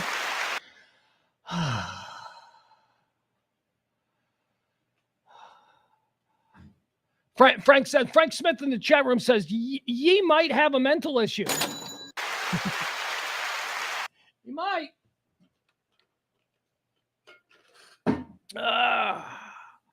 All right, how is it? Is it okay? Is the sound all right now? You need all good. All right, thank you, Cece. Appreciate that. I just looked down at my my Zoom box and it just completely crashed on me, and then I realized it was because one of the connectors was loose. It's fixed now, so it should be okay. Appreciate that. All right, let's keep going. We got more stuff. We got more stuff to get to. Celebs and Kanye. Ugh. All right, very big. Let's keep going. Mavs stuff.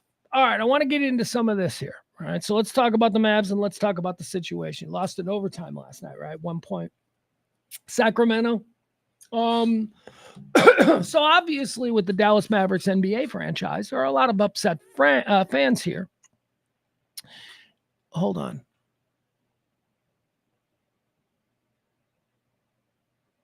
Sorry, I'm watching a story. I thought it was from here. I thought it was from Dallas. It turns out it's from Ohio. Apparently, Ohio, outside of Cincinnati, they also have a bridge that goes over a major thoroughfare where a bunch of white supremacists put up Nazi signs and stuff, just like we got at North Park in 75. You ever seen that? You ever seen that bridge on a Friday? Oh my God, they're all out there. 1 week, it's like pro-Palestinian terror people. Then the next week, it's like Nazis. And then the next week, it's Trump people. And then the next week, it's terror people. And then it's Nazis. And then, okay. Anyway, apparently that happens in Ohio too. I thought it was just a Texas thing because, freedom. All right, let's talk about the Mavs.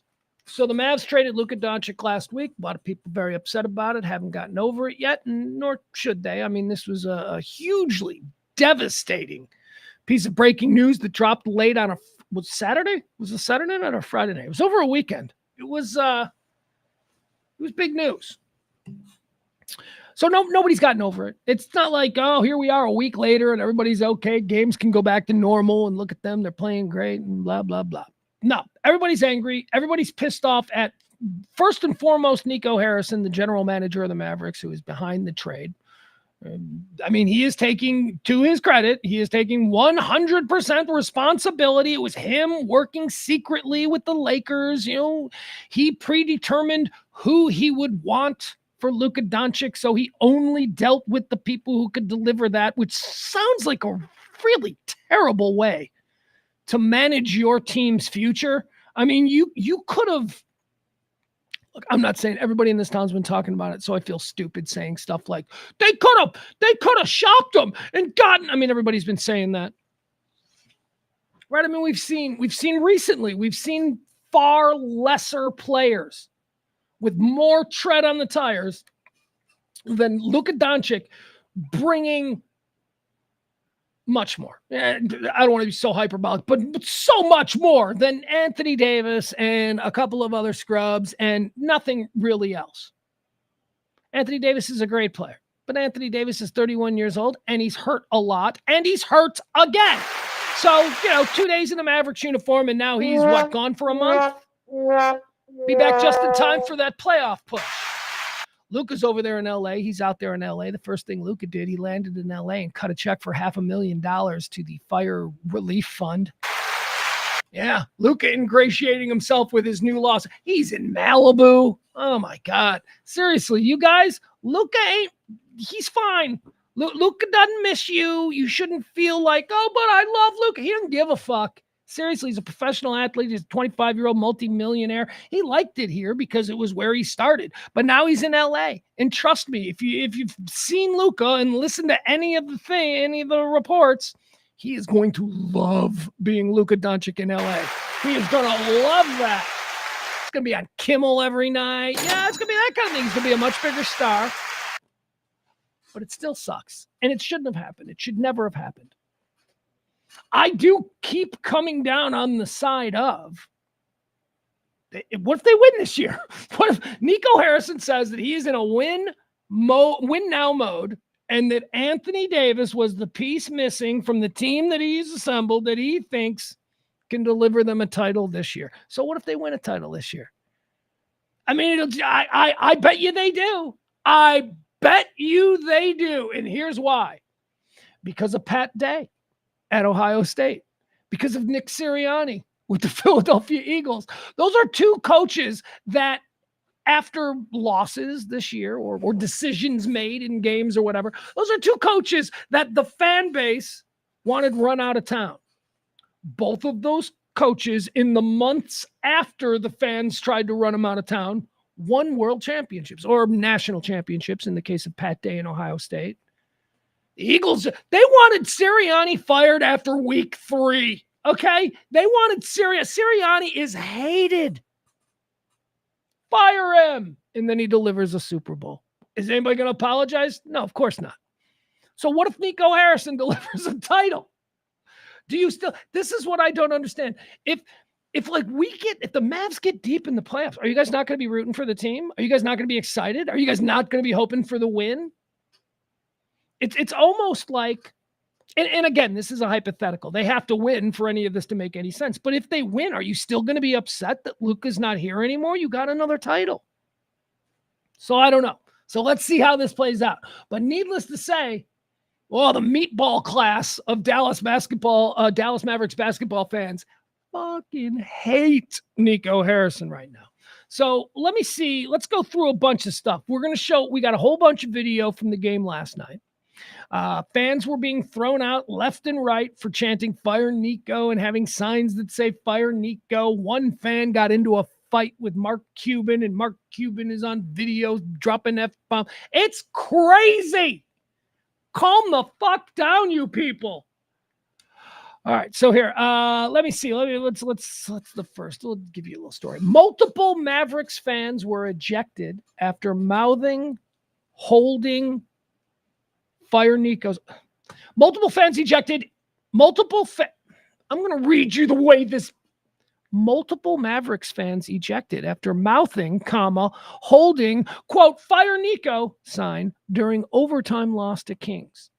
Do you know my journalism professor would have kicked the person who wrote that headline out of the class?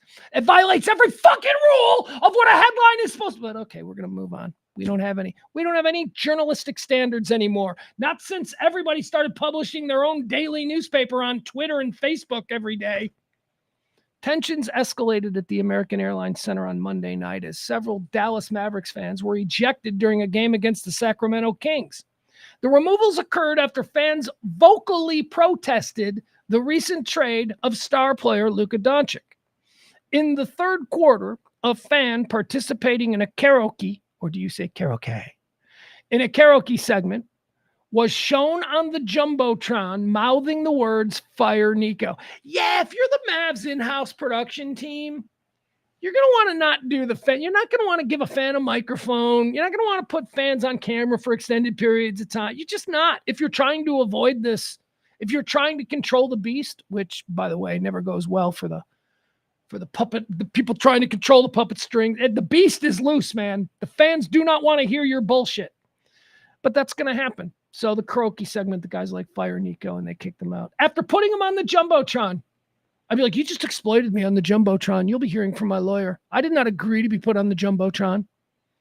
In the third quarter, a fan participating in a karaoke segment was shown on the Jumbotron mouthing the words "Fire Nico," referencing Mavericks GM Nico Harrison. The camera quickly panned away, but the same individual was later seen holding a sign bearing the same message. Security escorted him and another fan from their seats, drawing boos from the crowd. Later, another group of fans was removed after a verbal exchange with minority owner Mark Cuban, who told them to shut the F up and sit the F down.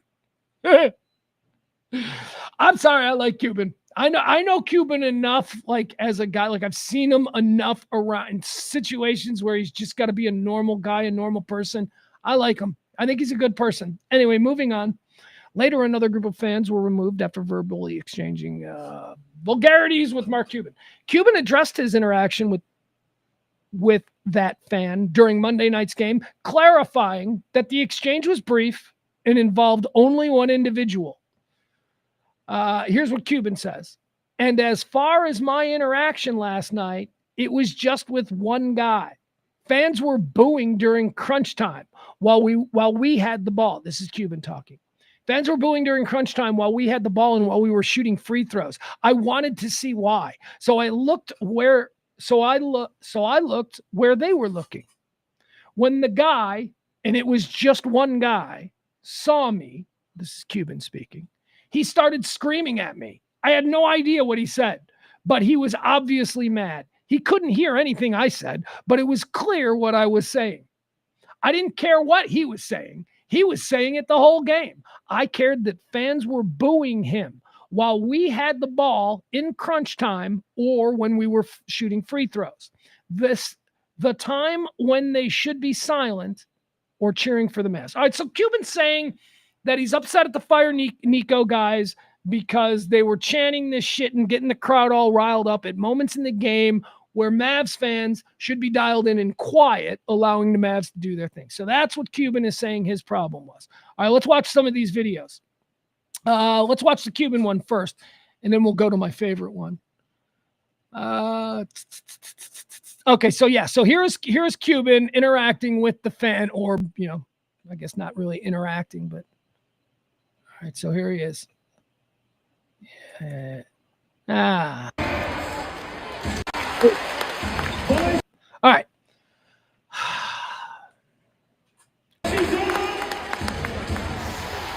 Sit the fuck down. That's what he just said. No, you sit the fuck down. Sit the fuck down.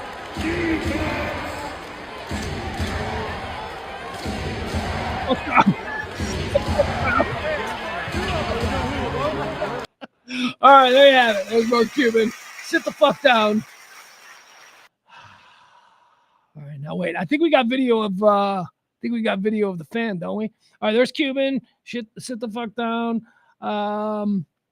Let's see here. All right, so here, this is the fan being ejected. So this is the guy that Cuban was talking to. Oh God, do I not have this video? Yep, never mind. Okay, so we don't have that video. That sucks. All right, let's see what this is. What's this? Oh, this is more this. So this is an idea of what the crowd sounded like. The Fire Nico chants. All right, let's see how disruptive this is. All right.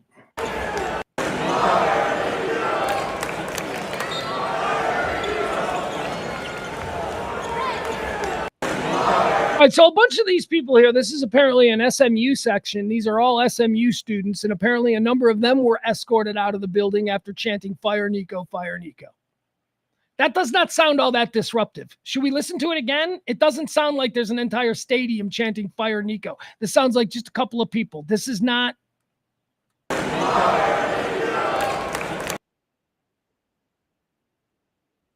right, there you go. Fire Nico, that's happening there. That's him. Fire Nico, fan ejected. For fuck's sake. All right, so I lost the video of the fan being ejected, but that's okay. He was just a big meatball, just a big dumb meatball screaming at Cuban. Hold on, what is this? I'm trying to find some different. There's so many videos. I just don't want to waste.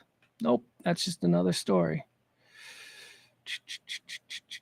All right, how about this? Let's show this one. I like this one. This was my favorite. So this is Patrick Dumont. He's the don't even get me started on this. I had to look into this. This really irritates me. Patrick Dumont is the governor of the Mavericks. That's right. He's the governor. He's the Mavericks governor. He's the governor of the Mavericks. Patrick Dumont, governor of the Mavericks. I've been hearing this term for a couple of years now as it pertains to the NBA. And I'm like, what the fuck? What the fuck is a governor? Is that like some extra job where you're kind of in the front office, but you're also like tied to the league? What is that position? They don't have a governor in the NFL. They don't have a governor in baseball. The hell is a governor? Come to find out, that's what the NBA is comfortable with calling owners. The NBA has changed the term team owner to team governor. You want to know why?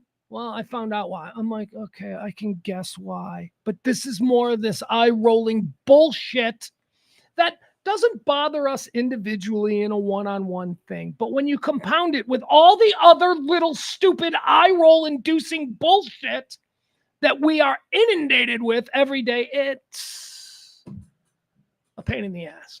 So the NBA calls their owners governors. Why? Because it's mean in a league that is primarily African Americans to have them work for somebody called an owner.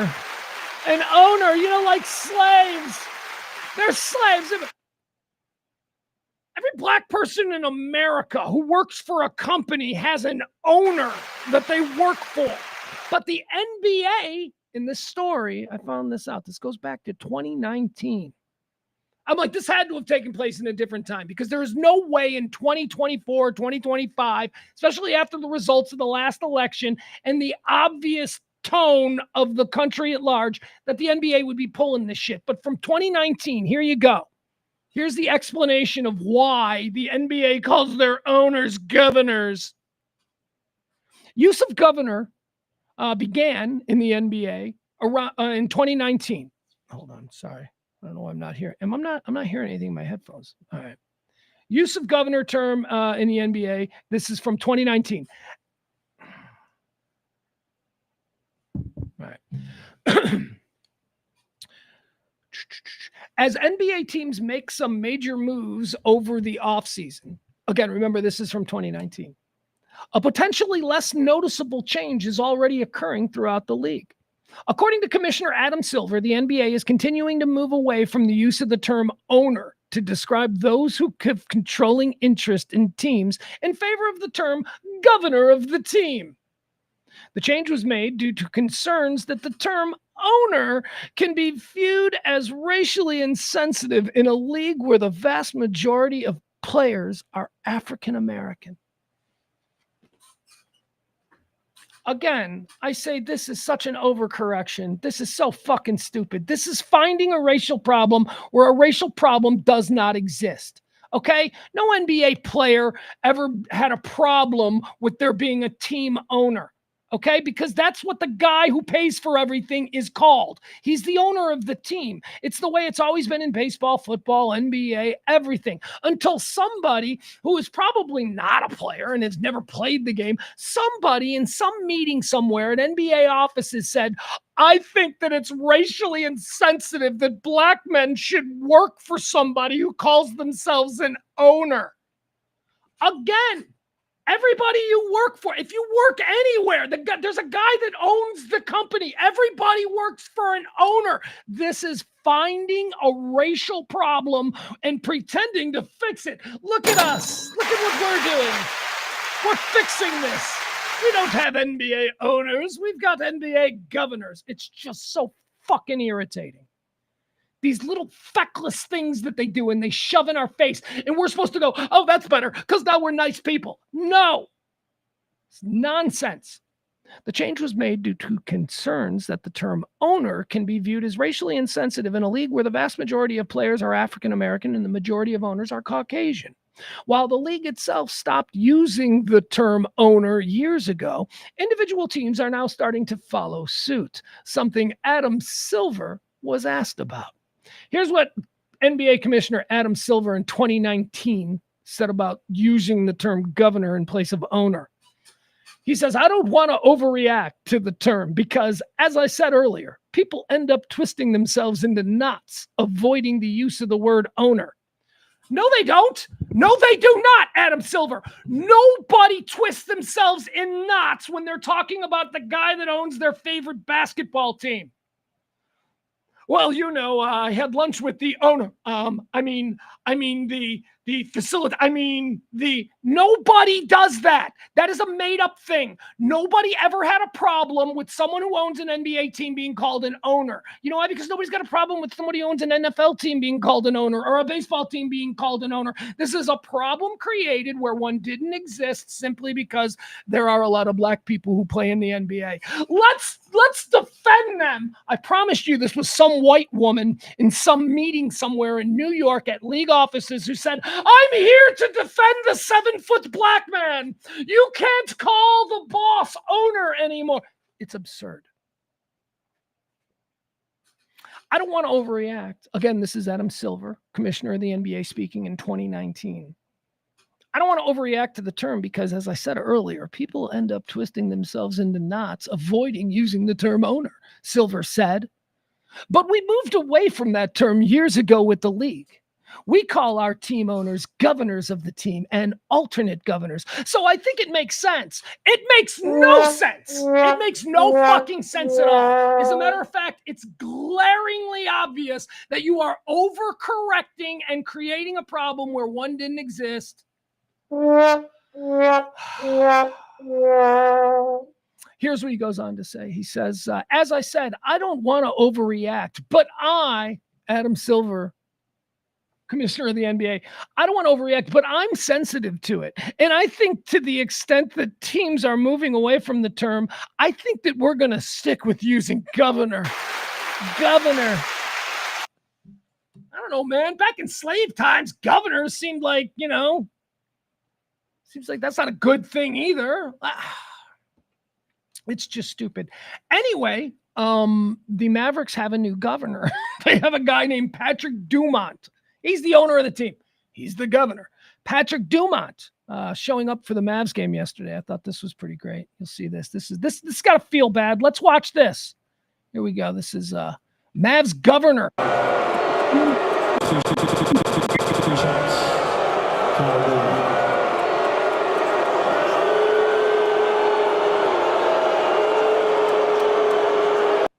This dude right here, this dude, like, I fucking hate this guy who is sitting in front of me.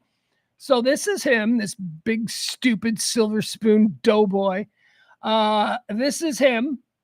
And everybody hates him and everybody's booing him. And it's, I don't know if you've ever been to a Mavericks game when the big shooters show up for their courtside seats, as Mavs governor is doing right here. But everybody can see him. It's, you can see the big celebrities who are walking in. So yeah, so this guy's getting booed pretty hard. Let's break this down from the beginning though. Let's look at the responses of some of the people that he walks by, because he's smiling. He's like, ha, I'm a billionaire. Fuck you, poor people. It's a dopey ass look. All right, let's look at some of these faces here. What's this guy doing? What's this guy? What's going on with this guy? This little Chinese guy here. Sorry, Asian guy. But he's Chinese, I can tell. Chinese guy was like, bleh. What's this guy doing? Is this guy talking shit? He's walking right past him. He's talking shit. Yeah, he is. Look at him. He even followed him. He's like, fuck that guy. Like right to his face. It's fun being a fan.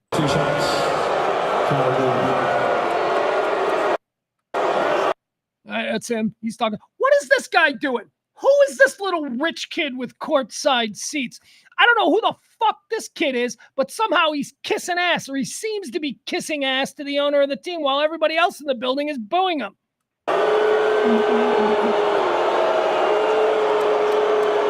This dude does not look happy to be sitting right behind the owner of the Mavericks.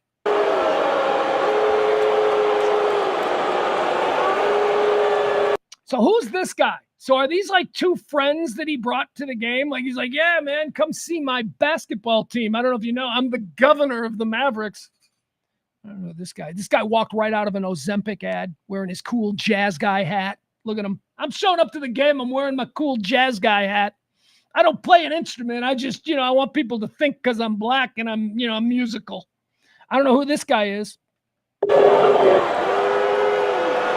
It's awkward. It's very awkward. Everybody hates you. Well, he doesn't seem to mind. All right, there you go. That's Patrick Dumont, Mavs governor. That guy. Patrick Dumont booed at Mavs game. The governor thing bothers me, man. It's you don't do anything of heft. You don't do anything. We don't make any real changes, but we do all of these very surfacey kind of things that we're all expected to just suddenly accept. Oh, wait a second. Who's the owner of the team? You mean the governor? No, I mean, who owns the team? Yes, you mean the governor of the NBA franchise. We're all just expected to pretend like this is a normal conversation. It's not. It's a team owner. You've changed the name because you're worried that somebody who would never in a million years be offended by this because they make $10 million a year, league minimum or whatever it is. No, but we're going to call it governor. We're going to overcorrect. It doesn't really bother me, but you know who it bothers? The easily bothered. You know who the easily bothered are? Your dad. Your dad who sits there watching Fox News every night drinking. That's the people who it really gins up, and we don't need to gin up those people. We need to stop with this little ticky-tack stuff because we don't need those people ginned up any more than they already are. All right, let's keep going. Patrick Dumont, Mav stuff. What else do we have here? We got a couple of videos here we're going to run through as we end the game. Oh, no, we're not. No, we're not. I like this. Oh, here we go. Restaurants. Do you guys like restaurants? I don't get to go out for. I don't go out to dinner. I was trying to think of the last time I was at a nice restaurant. The last nice restaurant I went to was Buca de Beppo. I don't even know if that's a nice restaurant. It's not Denny's, you know. It's like it's not fancy, but that was the last place I went out to dinner. Like 2 years ago, I went to Bob's for a steak. I was with Ed from Radio Misfits. I do not go to restaurants, man. I don't go to restaurants. Do you know that I've never taken my son out to a nice dinner? Never. We have never gone to a nice restaurant where we sat down and had a nice dinner. Closest we came was we were traveling once, and we the hotel we were staying at had a nice restaurant. It was the only place open, so we ate there. But that's the closest. And it's not for any like sad reason or anything. It's just my kid doesn't like nice restaurants. He likes taco joints and hamburger places, and I'm always like, yeah, that's fine. I don't need to take you to a nice restaurant. But at some point, I'm going to have to go and have a fine dining experience with my 15-year-old son. Never done that. But we've got a list here, and this is a real list. This is a Yelp list. This isn't like from some travel magazine that only a bunch of snooty rich people participate. This is Yelp. Yelp does their annual list of the best restaurants in America. And guess what? And it's cool because it's Yelp, because it's all done by people and the reviews and the people who actually go to these restaurants. Dallas got some places on this list, the top 100. All right, maybe some of these are restaurants that you're familiar with. And they're not all fancy fine dining places. You know, some of them are actually, like a burger places and stuff. There's one place right around here I can't wait to try. Gonna have to get more tips before I can go and try this chicken restaurant here in the Design District that made the list. But Dallas restaurants on Yelp's 2025 top 100 places to eat in America. All right, restaurants, we got a bunch of them. All right, here, let's see. Where are the restaurants? All right, number 32. That's the highest ranking Dallas restaurant on the list. Number 32. Number 32 is a place in Plano called Ibisu Robata and Sushi. I looked it up because I like sushi. It's on 15th Street, 15th just off 75. E-B-E-S-U. I don't know what that spells. What does that spell, guys? E-B-E-S-U. Ibisu. The next word is Robata. I got that. Robata. Ibisu, Robata, and Sushi in Plano. There you go. It's got to be the best sushi by, just breaking this down. That would mean it's the best sushi restaurant, according to Yelp, in Dallas, because it's the highest ranking one. 32, there you have Plano, 15th Street. Ibisu, Robata, and Sushi. Number 32 on Yelp's best restaurants. Number 51. Now, this is the one I'm going to absolutely try. Number 51, Mike's Chicken in Dallas. Mike's Chicken. You guys know Mike's Chicken? I don't know. Here, look at this. This is where it is. Look at this place. I can get behind this. Oh, I'm going to show you this place. This is what I mean when, it's a list of restaurants that we could actually go to. It ain't like, this is a 5-star Michelin with a 2-year waiting list. Let's see where Mike's Chicken is. So the first place was on 15th Avenue in Plano, just off 75. All right, so now let's look at Mike's. All right, here we go. See where Mike's Chicken is. Because it's in kind of a sketch neighborhood. So not sketch. I think it's kind of the neighborhood, but also the sketchy hood, All right, so here we go. Where's Mike's?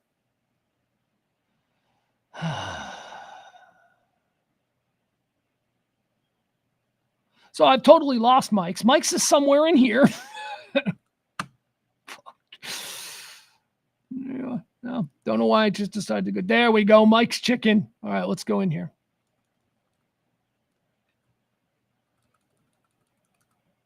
I like a good chicken place, man. And you know why? You want to know why I'm always looking for a good chicken place here? Because I think Babe's is overrated. That Babe's Chicken place, everybody's like, Babe's Chicken. I'm like, nah, man, that shit seems kind of, I've been there. It ain't great. It's fine. It's good. It's good fried chicken. It is top tier fried chicken. I'll give you that for Babe's, but I'm not crazy about it. There's a chicken place that I grew up with that I think has the best chicken, and Brown's. Anybody in the Midwest? Brown's Chicken? I love Brown's. So I'm looking for something that's good, and I can't find any good chicken. So here we go, Mike's Chicken. All right, so we're looking at this here. It says JR Coin Laundry and Mike's Chicken. That means it's probably good chicken, man. Why? Because if it's in like a shitty place and it's sharing a spot with a laundromat, you know that place is good. That place is good. And it's about to get really, like, people will discover it in 10 years and there'll be 50 of them all over. I always say, when I'm traveling like through Texas, through the middle of nowhere, and you stop at a gas station and they're selling something at that gas station, whether it's fried chicken or smoked brisket, get it, because it might be the best you've ever had. It might just be some grandma in the back making some badass shit. That's what I think Mike's Chicken is. So here we go, Mike's Chicken. I got to try Mike's Chicken. Mike's Chicken is on Maple. Let's see where it is. This is Maple and I don't know. What is this? Look at us driving around Dallas.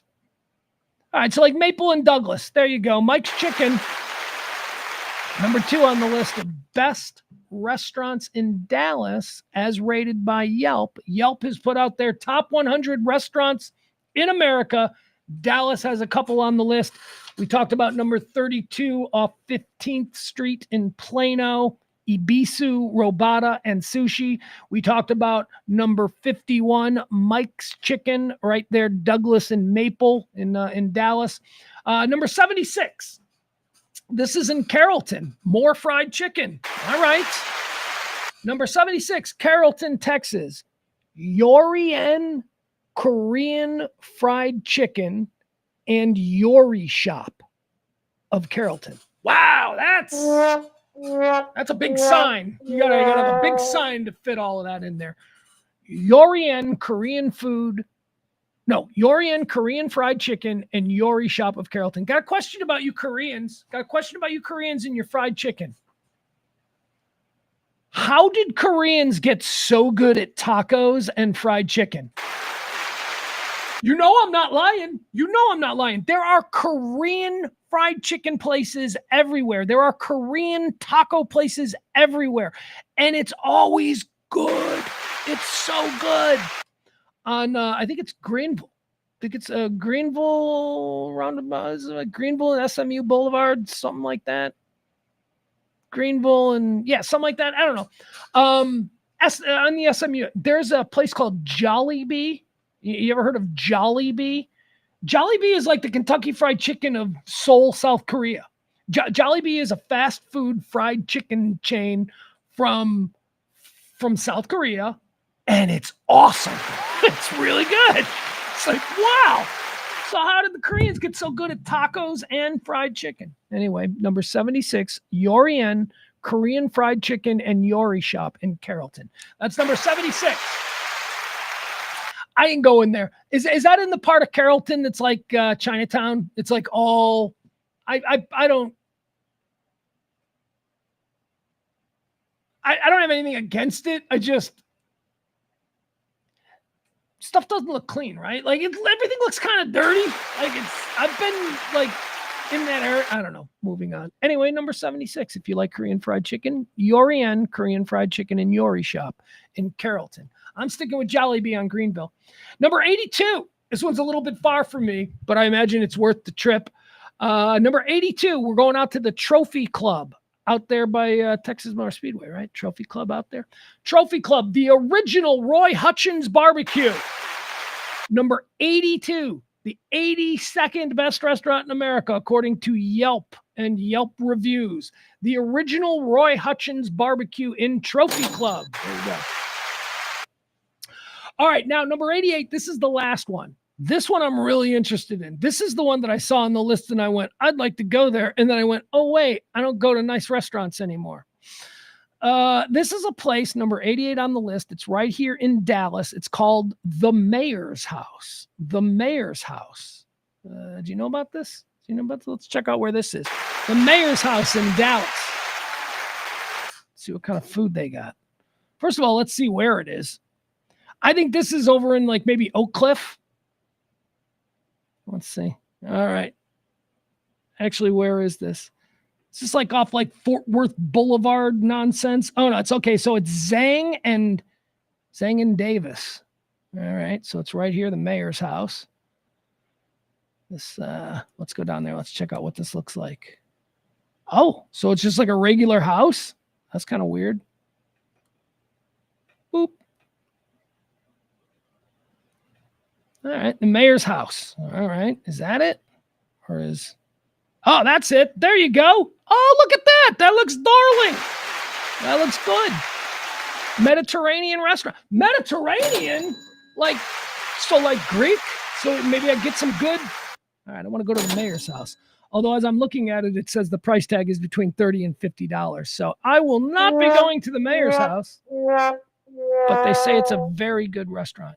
Because that's on Zhang Boulevard over there in that part of town, if you're familiar. All right, there you go.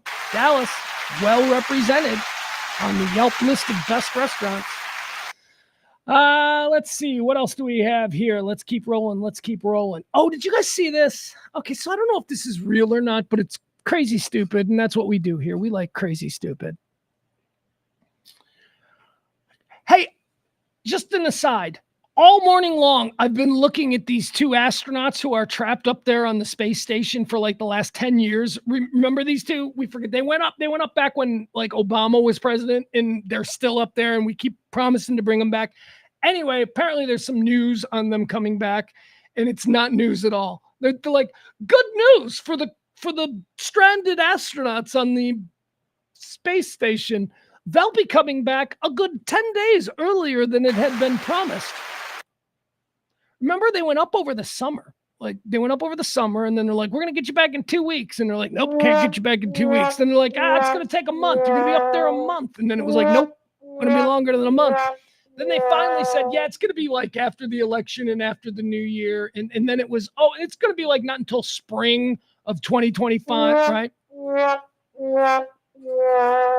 So they've announced that they're gonna get them in good news. It's gonna be 10 days earlier than they originally thought.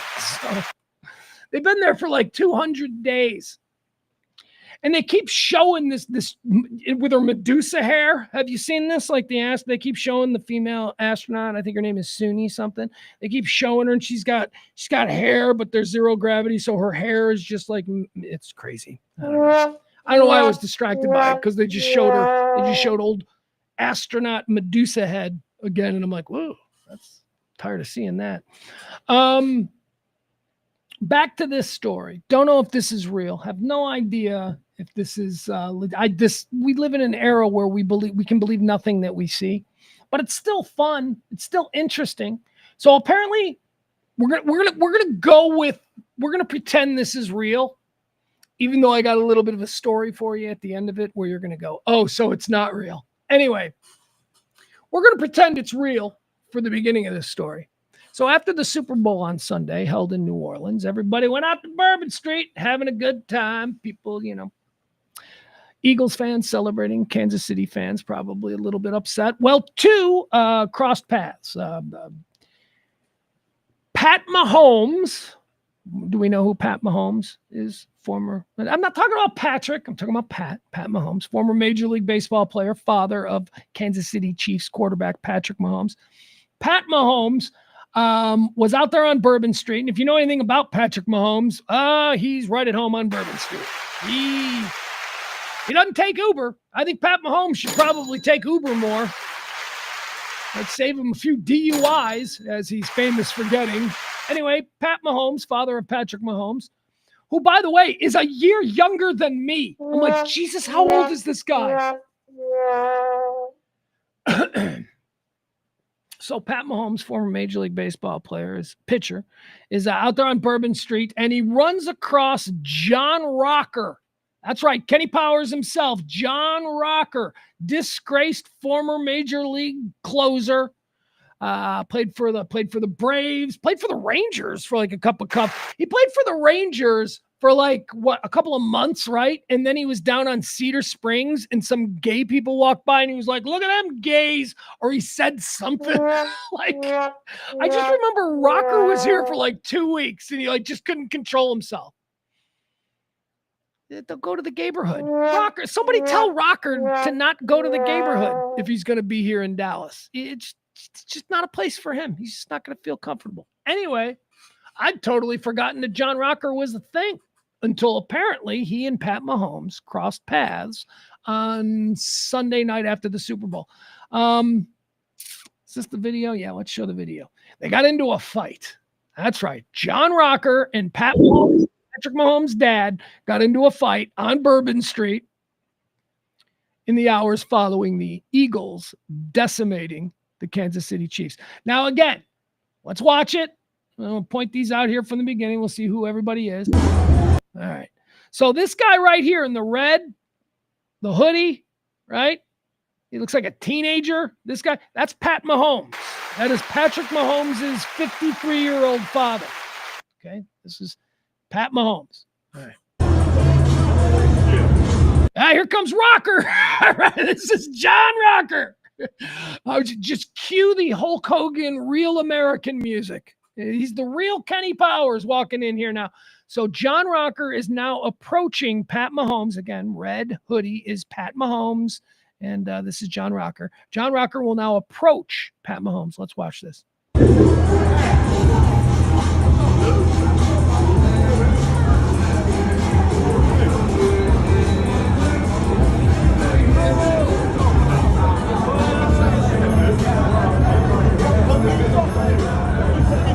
Oh, shit. Let me just say about Rocker. Rocker looks roided up. He's got a roid build. He's roided up. John Rocker is doing roids, I think, allegedly, from my eye. I'm not an expert. Oh, shit.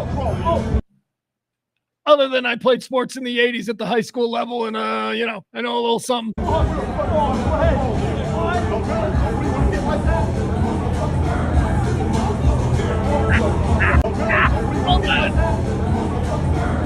Make them stars. These two. They're watching John Rocker and Pat Mahomes go at it like a couple of drunken frat boys in the middle of Bourbon Street.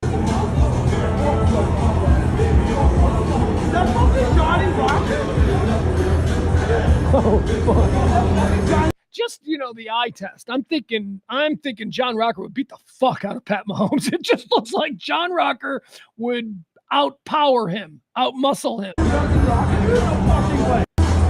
right, let's watch it again. All right, so now let me tell you what's happening here. Apparently, they exchanged words.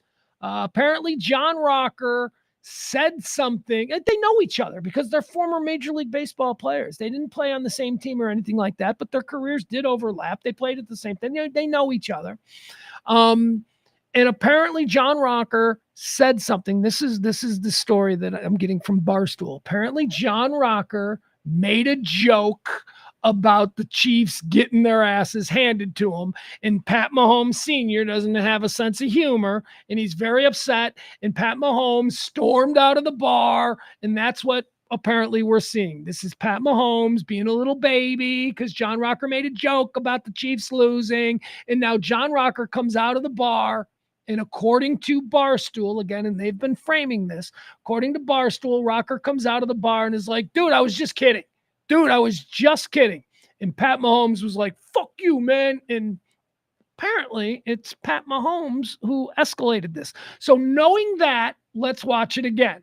So again, John Rocker has just said something insulting about the Kansas City Chiefs in the bar. Pat Mahomes takes offense. Pat Mahomes walks out. It's now been, a minute or so. And John Rocker is going to walk outside onto Bourbon Street to try and apologize to Pat Mahomes to see if things can calm down. That is the story as presented by Barstool Sports.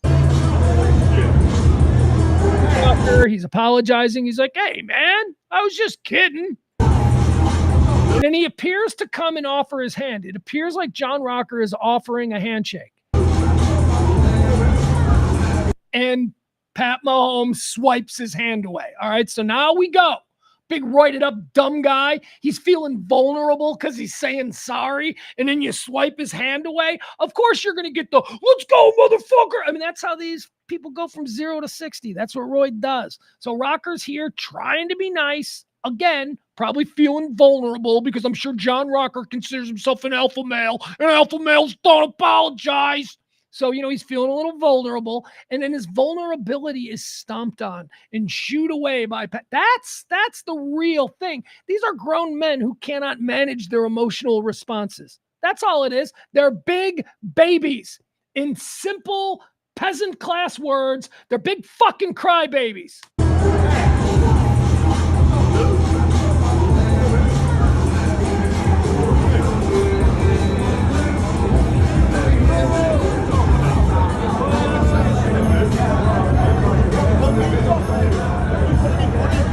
Because this is bullshit. This is why, and I'll tell you the rest of the story. This is where I think John Rocker could have bum rushed him and gotten through these two guys, but no, John Rocker is using those two guys to sort of be props so that he can act like, I want to get at him. Let me at him. And he's using it. He could just go, get the fuck out of my way. Just, oh, shit. Let me at him. Oh, shit.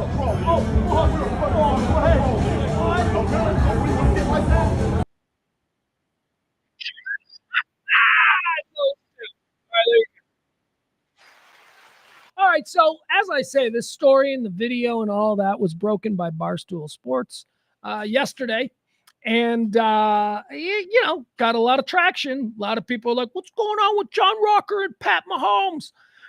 Well, it turns out that they weren't. Barstool isn't being all of that secretive about what this is, because earlier in the day, Dave Portnoy from Barstool just randomly tweeted, hey, just set up a Barstool does these fight nights, Rough and Rowdy or something like that, right? So hours before this video was released or whatever, Dave Portnoy said that he had just, and this was like Saturday night or Sunday morning or something when he put this out. He said that he had just gotten John Rocker and Pat Mahomes to agree to fight at the next so-and-so. So he just tweeted that out. And if you'd seen that when he tweeted that out, you'd be like, why the fuck are these guys fighting? They don't have any kind of beef. And then a couple of hours later, this video comes out. And of course, it's being pushed by Barstool and framed by Barstool and all of that. This is a work. This is a work. The viral video is supposed to get us to all think that John Rocker and Pat Mahomes have some kind of historic beef, when in fact they don't. They're just looking to, get a little pay-per-view money and, be famous again for one night whenever this thing airs.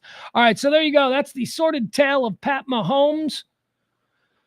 Pat Mahomes, not Patrick. Pat Mahomes and John Rocker. Aaron Rodgers. Here's another one. Aaron Rodgers is apparently not going to be going back to the New York Jets. We've known this since Sunday. I think Shefty broke this on Sunday morning, the Super Bowl Sunday, that the New York Jets had basically told Aaron Rodgers, yeah, we don't want you. They're moving on from him. A couple of actually, I guess they had demands, right? Isn't this the 2 points that we're all talking about here? The Jets and Aaron Glenn, the new head coach of the Jets, they said that Aaron Rodgers must be present if he is to be the quarterback next year moving forward. He must be present at all team activities. Now, what does this mean? Was Aaron Rodgers just, was he Jefferson from Fast Times at Ridgemont High? Was he just flying in for games? I mean, why was Aaron Rodgers? Is that a problem? And then they also said that if he wants to be on the team next year, he can't do the Pat McAfee show every week, because he goes on the Pat McAfee show and he says stupid shit, and then it turns into a whole thing, and then it becomes a distraction in the locker room. It's very understandable. It's very understandable why a team wouldn't want that kind of high-profile distraction every fucking week from their polarizing quarterback. So Aaron Glenn was like, you're going to be at every team activity and you're not going to do Pat McAfee anymore.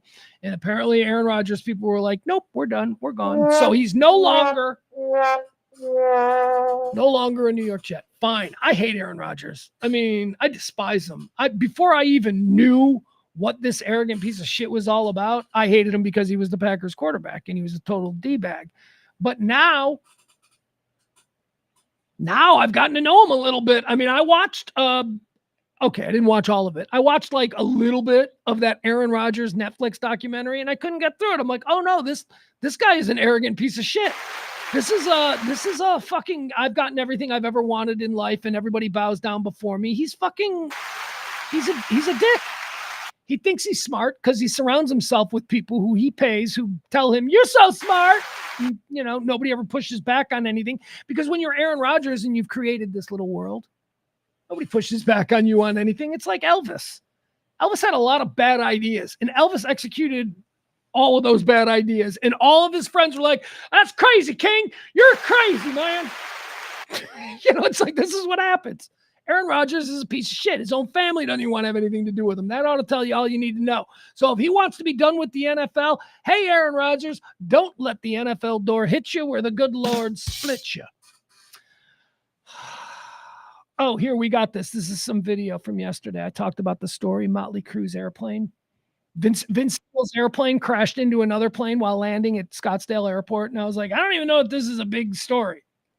There's video. I can't believe I didn't have the video of this yesterday. There is video. And of course there would be video. It's an airport. This happened on the runway. There are security videos everywhere. So let's watch the video of Vince Neil's motley plane piloted by a motley crew, apparently. Well, actually, no, it's probably not their fault. Now that we see it, it was described. So Vince Neil's private jet, which I always think Vince Neil shouldn't have a private jet. I'm like, why does Vince Neil have a private jet? And then I go, Motley Crue was pretty fucking big. Motley Crue really was private jet big. I mean, they seem like dirtbags, and like they seem like you just want to forget about them from the 80s, or at least I do. I'm like, I just want to forget about them. Just they're not Guns N' Roses. If we're gonna remember one band from that genre, let's have it be Guns N' Roses. Let's not worry about Motley Crue. They were silly. They were carnival kids music. That's all they were. But they're Learjet people and deserved. They sold a lot of albums. I was more like into the Scorps, if I was going to be like into like some harder stuff. I like the Scorps. I like Van Halen. I like Guns N' Roses. I didn't like any of the dudes wearing makeup. I didn't like any of the, we used to call them pussy bands. We didn't like any of those guys, your Warrants, your Poisons, your Motley Crues. They were very stupid. We were going to rock. We were going to listen to the Cult. The Cult was a big one that we liked. Scorps. Big Scorps. Van Halen was huge. Van Halen, AC/DC. Those. Dudes who could rock without putting on mascara. Like a bunch of, you know what I mean? No, you go ahead, because I know there's a lot of you alpha hard guys who still act like, you're a big Motley Crue fan. Motley Crue was awesome back then. No, they weren't. Normal straight dudes knew how gay that shit was, and you guys were just all about it. Let's tease our hair and put on mascara. Motley Crue. You act like, that was all that was happening. That was not all that was happening. The Scorpions weren't doing that.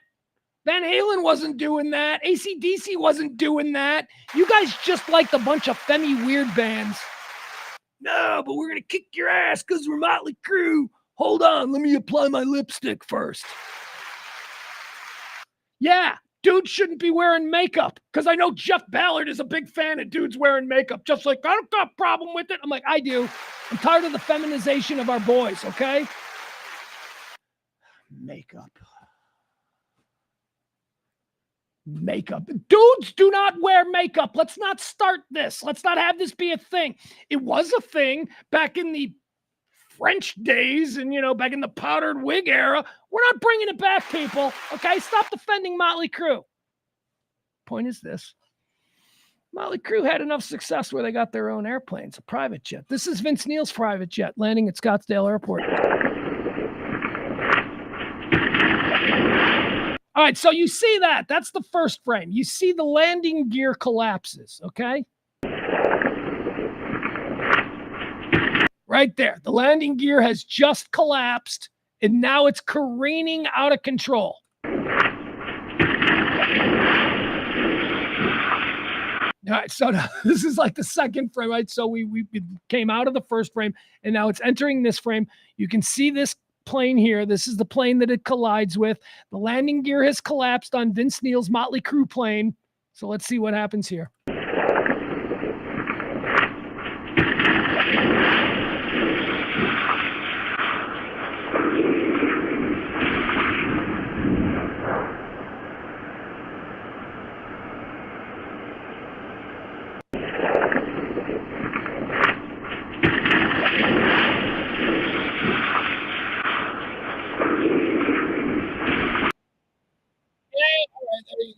People died. Wild video, huh? Jeez. I mean, the landing gear collapsed, right? I mean, we saw it. We saw it in the thing. They landed the plane. The landing gear collapsed. Probably old Vince. Probably Vince has probably like got a whole stack of bills for plane maintenance on his desk, and he's like, "Yeah, man, I'll get to it." And never got to it. Landing gear, not my responsibility, man. I hate Vince Neil. I don't know if you remember. We once at 105.3, we had Vince Neil play a concert for us. Our like 3rd anniversary party or something. It was Vince Neil, not Molly Crew, just Vince Neil. It was Vince Neil and Living Color. Living Color opened, and then it was Vince Neil, and it was fun. So I spent all day hanging out with those guys, or not Vince Neil, because Vince Neil didn't want to have anything to do with anybody. He was superstar, rock star. And then the only time that he said anything, it was like some complaint where he threatened to leave. He was a jackass. Vince Neil was a jackass. You know who wasn't? Vernon Reid. Vernon Reid, the guitar player for Living Color. That dude was really nice. That dude was really cool. Didn't really spend any time with Corey Glover. Corey Glover's the lead singer of in Living Color. I believe he's Danny Glover's son. Didn't really, but Vernon Reid was very nice. Very nice. Vernon Reid was looking for tips on barbecue. He was talking. That was a small. Just like, man, I want to get me some barbecue. I'm in town for the next day and a half. I gotta get me some barbecue. That's how he talked. Very Patrick Mahomesy. Bet you didn't know that. Bet you didn't know Vernon Reid had a Patrick Mahomes voice. At least he did back in 2004. All right, guys, I think that's going to do it. Oh, no, it's not. I got one more thing I want to show you. Oh, yeah. Anderson Cooper did something funny last night, and I just happened to be watching it. I'm sitting there eating my dinner, and Anderson Cooper, like, says this thing, and I'm like, wait, what? What did he just say? It was so shocking because you never see this on TV. This was Chris Sununu. Chris Sununu, who's the Chris Sununu, who is the governor of, not of the Mavericks. He is the governor of an actual. And he was on Anderson Cooper 360. And, they're talking about all the Trump changes and all this kind of stuff. So here, check this out. This was last night on Anderson Cooper. It's very, very out of character for old AC. Here you go. Just watch. Was it strange to see? It was surreal, but I got to tell you, I know what you're not showing here. Musk gave 7 specific examples off the top of his head of where the corruption and fraud were. I know you didn't play the clips. He was talking about a contractor that had a 3-month contract. He was paid for 20 years. He was talking about welfare benefits that were being paid to someone that was technically 150 years old. He was talking about line items in the Treasury that had no justification. There's no he doesn't present any actual evidence. Well, he's standing there in the Oval Office. Do you expect him to come in with 10,000 pages? And I have to be clear, to complain about this administration about transparency, when this president takes open questions on a daily basis, yet Joe Biden didn't show up for a press conference this 6 months, is insane. Well, these guys are being extremely transparent. They don't have to sit there and take the questions, but they do. It's all on the website. It's all out there. It's not transparency to say by the way, I always like to make sure that have no factual background. I always like to make sure we do this. Whenever Jeffrey Toobin shows up on CNN, that's Jeffrey Toobin. He is the guy who is very, very seriously debating this point with the governor of New Hampshire, Chris Sununu. This guy was off of CNN for an entire year. They made him, you can't be on CNN anymore. You know why? Because during COVID, he was involved in a Zoom meeting where he was jerking off. This guy right now, who we all are supposed to take seriously. Oh, shh, everybody be quiet. Jeffrey Toobin speaking. We're supposed to take him seriously. This guy was masturbating like 2 years ago. This guy was masturbating on a Zoom call between him and some of his New York, I think it was the New Yorker, a bunch of New Yorker editors and some other reporters. They're all in the Zoom call. And he thinks that he's done. They're like, okay, Jeffrey, we're going to let you go. Thank you, Jeffrey. And he just, I guess he thought he turned his mic off and he thought he turned his camera off. And he just started jerking off right there on camera in front of all the people that he works for. This guy who is demanding to be taken seriously right now on CNN. I swear to God, for all of the things that people complain about CNN, this is the most egregious. You think we all know what this guy is. He's a pervert who can't not. He's an old man. What is he doing? He needs to jerk off. Somebody that he worked with at the New Yorker, he wanted to jerk off to. And he's back on TV. He's back. He's back. He was gone for a year, and then they're like, let's bring Jeffrey Toobin back. And then suddenly they start sliding him back in, and nobody says anything. And every time I see him, I'm like, this guy was jerking off on a Zoom call in front of his co-workers. He thought he was being sneaky. He thought he had... So let's listen to what this guy has to say, okay? All right. Just now that we know what his backstory is. Have to sit there and take the questions, but they do. It's all on the website. It's all out there. It's not transparency to say things that have no factual background. I mean, to say we're cutting, we've found $1 billion or $1 trillion in waste with no specifics, that's just talk. That's not transparency. It's 23 days in here, guys. 23 days. You were talking about 2.3 billion that was saved last year. All right, so here we These go. guys are Hold on, saving 2.3 billion a day. Right, hold on. All right, so sorry, this is a much longer clip than I thought. All right, so this is really all we need here. This is pay attention from now. But it's incredible. That's what they're saying. But where's But the again, proof? you're not going to be satisfied till he shows up with 10,000 pages. I No, think but in we're about talking about 1 10,000 month, pages. Yeah. He's giving very specific things, Yes, he's giving but very he's not specific actually giving any evidence of that. It's all going to come because what they also said was, if we have to go to Congress, we'll go to Congress. Right, but we'll show where it is. Some of the details that have come out, like the $59 million spent on luxury hotels, it's actually not. You're talking about the FEMA money that was abused for migrants. That was. Yeah. FEMA money for migrants, that's okay now? No, I'm not saying it's okay. I'm not saying it's okay. Don't put words in my mouth. So would you stop that? Would you stop that process? Don't be a dick. What I'm saying is the portray. Don't be a dick. That is how we have lowered the standards. This is how we all end up in the idiocracy. It's not going to happen overnight. It is just one by one, the standards get lowered. Began with presidents saying the F word publicly, right? We'd never heard that. Trump is like, look at this fucking guy, right? So lowering the standards. Now we got Anderson Cooper on CNN calling an invited guest, a governor of a state in this country, a dick. I both love it and I'm like, oh, fuck. Can't we have one place where there's civility? Let's watch it one more time. By him is that was abused for migrants. That was. Yeah. FEMA money for migrants, that's okay now? No, I'm not saying it's okay. I'm not saying it's okay. Don't put words in my mouth. So would you stop that? Would you stop that process? All right, there you go. I worry about that stuff. I think there needs to be a certain level of decorum for us to be able to get real information. If people are just, he was talking to him like they were in a bar, like they were buddies in a bar. And to Anderson Cooper's credit, and I like Anderson Cooper. I do. I've always liked him. I don't have a problem with him at all. To Anderson's, he's easy to make fun of, but I don't have a problem with him.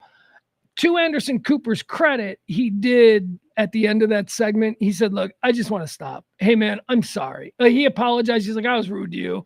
I shouldn't have said that. And Chris Sununu, for his point, was a dude about it. He was like, Anderson, I grew up with 5 brothers. You think that's a problem for me?